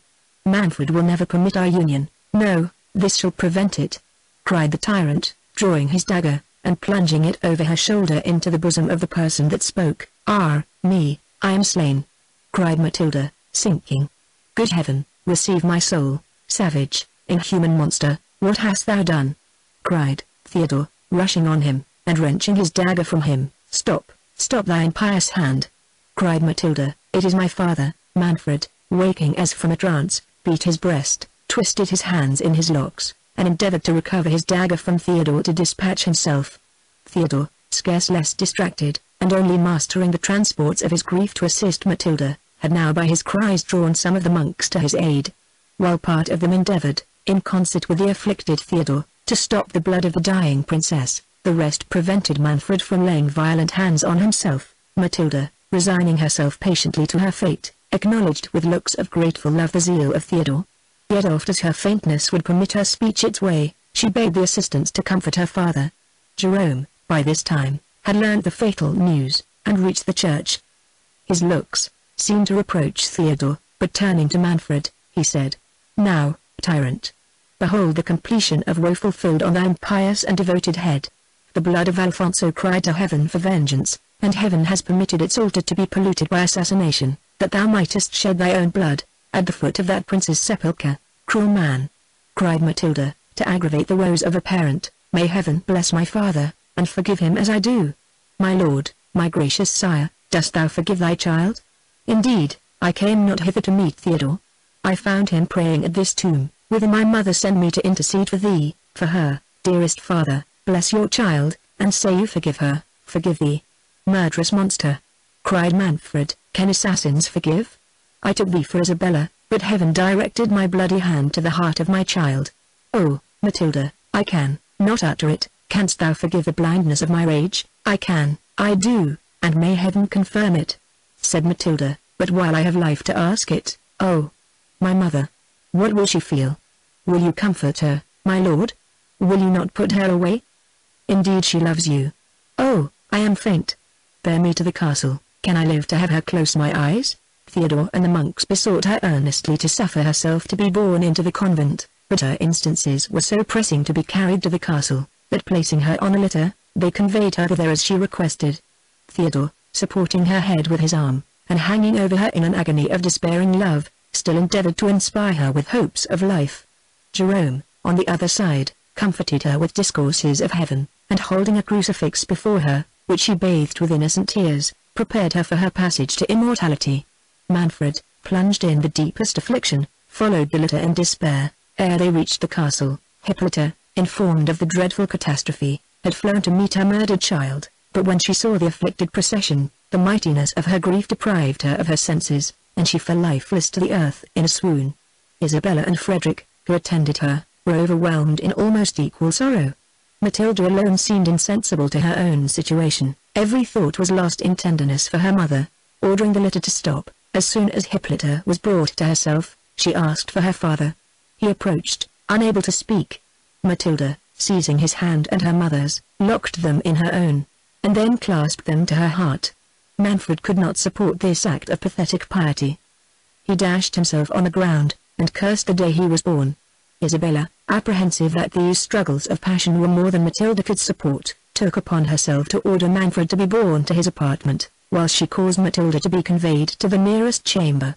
Hippolyta, scarce more alive than her daughter, was regardless of everything but her, but when the tender Isabella's care would have likewise removed her, while the surgeons examined Matilda's wound, she cried, "Remove me! Never, never! I lived but in her, and will expire with her." Matilda raised her eyes at her mother's voice, but closed them again without speaking. Her sinking pulse and the damp coldness of her hand soon dispelled all hopes of recovery. Theodore followed the surgeons into the outer chamber, and heard them pronounce the fatal sentence with a transport equal to frenzy. "Since she cannot live mine," cried he, "at least she shall be mine in death. Father Jerome, will you not join our hands?" cried he to the friar, who, with the Marquis, had accompanied the surgeons. "What means thy distracted rashness?" said Jerome. "Is this an hour for marriage?" It is, cried Theodore. "Alas! There is no other." "Young man, thou art too unadvised," said Frederick. "Dost thou think we are to listen to thy fond transports in this hour of fate? What pretensions hast thou to the princess?" "Those of a prince," said Theodore, "of the sovereign of Otranto. This reverend man, my father, has informed me who I am." "Thou ravest," said the Marquis. "There is no prince of Otranto but myself." Now Manfred, by murder, by sacrilegious murder, has forfeited all pretensions. "My lord," said Jerome, assuming an air of command, "he tells you true. It was not my purpose the secret should have been divulged so soon, but fate presses onward to its work. What his hot-headed passion has revealed, my tongue confirms. Know, prince, that when Alfonso set sail for the Holy Land—" "Is this a season for explanations?" cried Theodore. "Father, come and unite me to the princess. She shall be mine. In every other thing I will dutifully obey you. My life, my adored Matilda," continued Theodore, rushing back into the inner chamber, "will you not be mine? Will you not bless your—" Isabella made signs to him to be silent, apprehending the princess was near her end. "What, is she dead?" cried Theodore. "Is it possible?" The violence of his exclamations brought Matilda to herself. Lifting up her eyes, she looked round for her mother. "Life of my soul, I am here," cried Hippolyta. "Think not I will quit thee." "Oh, you are too good," said Matilda. "But weep not for me, my mother. I am going where sorrow never dwells." "Isabella, thou hast loved me, wouldst thou not supply my fondness to this dear, dear woman?" "Indeed I am faint." "Oh, my child, said Hippolyta in a flood of tears. "Can I not withhold thee a moment?" "It will not be," said Matilda. "Commend me to heaven. Where is my father? Forgive him, dearest mother, forgive him my death." It was an error. Oh, I had forgotten, dearest mother, I vowed never to see Theodore more. Perhaps that has drawn down this calamity, but it was not intentional. Can you pardon me? Oh, wound not my agonizing soul, said Hippolyta, thou never couldst offend me, alas. She faints. Help! Help! I would say something more, said Matilda, struggling. But it cannot be, Isabella, Theodore, for my sake. Oh, she expired. Isabella and her women tore Hippolyta from the corse, but Theodore threatened destruction to all who attempted to remove him from it. He printed 1,000 kisses on her clay-cold hands, and uttered every expression that despairing love could dictate. Isabella, in the meantime, was accompanying the afflicted Hippolyta to her apartment, but, in the middle of the court, they were met by Manfred, who, distracted with his own thoughts, and anxious once more to behold his daughter, was advancing to the chamber where she lay. As the moon was now at its height, he read in the countenances of this unhappy company the event he dreaded. "What? Is she dead?" cried he in wild confusion. A clap of thunder at that instant shook the castle to its foundations, the earth rocked, and the clank of more than mortal armor was heard behind. Frederick and Jerome thought the last day was at hand. The latter, forcing Theodore along with them, rushed into the court. The moment Theodore appeared, the walls of the castle behind Manfred were thrown down with a mighty force, and the form of Alfonso, dilated to an immense magnitude, appeared in the center of the ruins. "Behold in Theodore the true heir of Alfonso," said the vision, and having pronounced those words, accompanied by a clap of thunder, it ascended solemnly towards heaven, where the clouds parting asunder, the form of Saint Nicholas was seen, and receiving Alfonso's shade, they were soon wrapped from mortal eyes in a blaze of glory. The beholders fell prostrate on their faces, acknowledging the divine will. The first that broke silence was Hippolyta. "My lord," said she to the desponding Manfred, "behold the vanity of human greatness. Conrad is gone. Matilda is no more. In Theodore we view the true Prince of Otranto. By what miracle he is so I know not, suffice it to us, our doom is pronounced. Shall we not, can we but dedicate the few deplorable hours we have to live, in deprecating the further wrath of heaven? Heaven ejects us, whither can we fly, but to yon holy cells that yet offer us a retreat, thou guiltless but unhappy woman." "Unhappy by my crimes?" replied Manfred, "my heart at last is open to thy devout admonitions. Oh, but it cannot be, ye are lost in wonder, let me at last do justice on myself. To heap shame on my own head is all the satisfaction I have left to offer to offended heaven. My story has drawn down these judgments, let my confession atone, but, what can atone for usurpation and a murdered child? A child murdered in a consecrated place? List, sirs, and may this bloody record be a warning to future tyrants. Alfonso, ye all know, died in the Holy Land. Ye would interrupt me, ye would say he came not fairly to his end. It is most true, why else this bitter cup which Manfred must drink to the dregs? Riccardo, my grandfather, was his chamberlain. I would draw a veil over my ancestors' crimes, but it is in vain. Alfonso died by poison. A fictitious will declared Riccardo his heir. His crimes pursued him, yet he lost no Conrad, no Matilda. I pay the price of usurpation for all. A storm overtook him. Haunted by his guilt he vowed to St. Nicholas to found a church and 2 convents, if he lived to reach Otranto. The sacrifice was accepted, the saint appeared to him in a dream, and promised that Riccardo's posterity should reign in Otranto until the rightful owner should be grown too large to inhabit the castle, and as long as issue male from Riccardo's loins should remain to enjoy it. Alas! Alas! Nor male nor female, except myself, remains of all his wretched race. I have done. The woes of these 3 days speak the rest. How this young man can be Alfonso's heir I know not, yet I do not doubt it. His are these dominions, I resign them, yet I knew not Alfonso had an heir. I question not the will of heaven. Poverty and prayer must fill up their woeful space, until Manfred shall be summoned to Riccardo. What remains is my part to declare, said Jerome. When Alfonso set sail for the Holy Land he was driven by a storm to the coast of Sicily. The other vessel, which bore Riccardo and his train, as your lordship must have heard, was separated from him. It is most true, said Manfred, and the title you give me is more than an outcast can claim. Well, be it so, proceed. Jerome blushed, and continued. For 3 months Lord Alfonso was windbound in Sicily. There he became enamored of a fair virgin named Victoria. He was too pious to tempt her to forbidden pleasures. They were married. Yet deeming this amour incongruous with the holy vow of arms by which he was bound, He determined to conceal their nuptials until his return from the crusade, when he purposed to seek and acknowledge her for his lawful wife. He left her pregnant. During his absence she was delivered of a daughter. But scarce had she felt a mother's pangs ere she heard the fatal rumor of her lord's death, and the succession of Riccardo. What could a friendless, helpless woman do? Would her testimony avail? Yet, my lord, I have an authentic writing. It needs not, said Manfred, the horrors of these days, the vision we have but now seen, all corroborate thy evidence beyond 1,000 parchments. Matilda's death and my expulsion. Be composed, my lord, said Hippolyta, this holy man did not mean to recall your griefs. Jerome proceeded, I shall not dwell on what is needless. The daughter of which Victoria was delivered, was at her maturity bestowed in marriage on me. Victoria died, and a secret remained locked in my breast. Theodore's narrative has told the rest. The friar ceased. The disconsolate company retired to the remaining part of the castle. In the morning Manfred signed his abdication of the principality, with the approbation of Hippolyta, and each took on them the habit of religion in the neighboring convents. Frederick offered his daughter to the new prince, which Hippolyta's tenderness for Isabella concurred to promote. But Theodore's grief was too fresh to admit the thought of another love, and it was not until after frequent discourses with Isabella of his dear Matilda, that he was persuaded he could know no happiness but in the society of one with whom he could forever indulge the melancholy that had taken possession of his soul.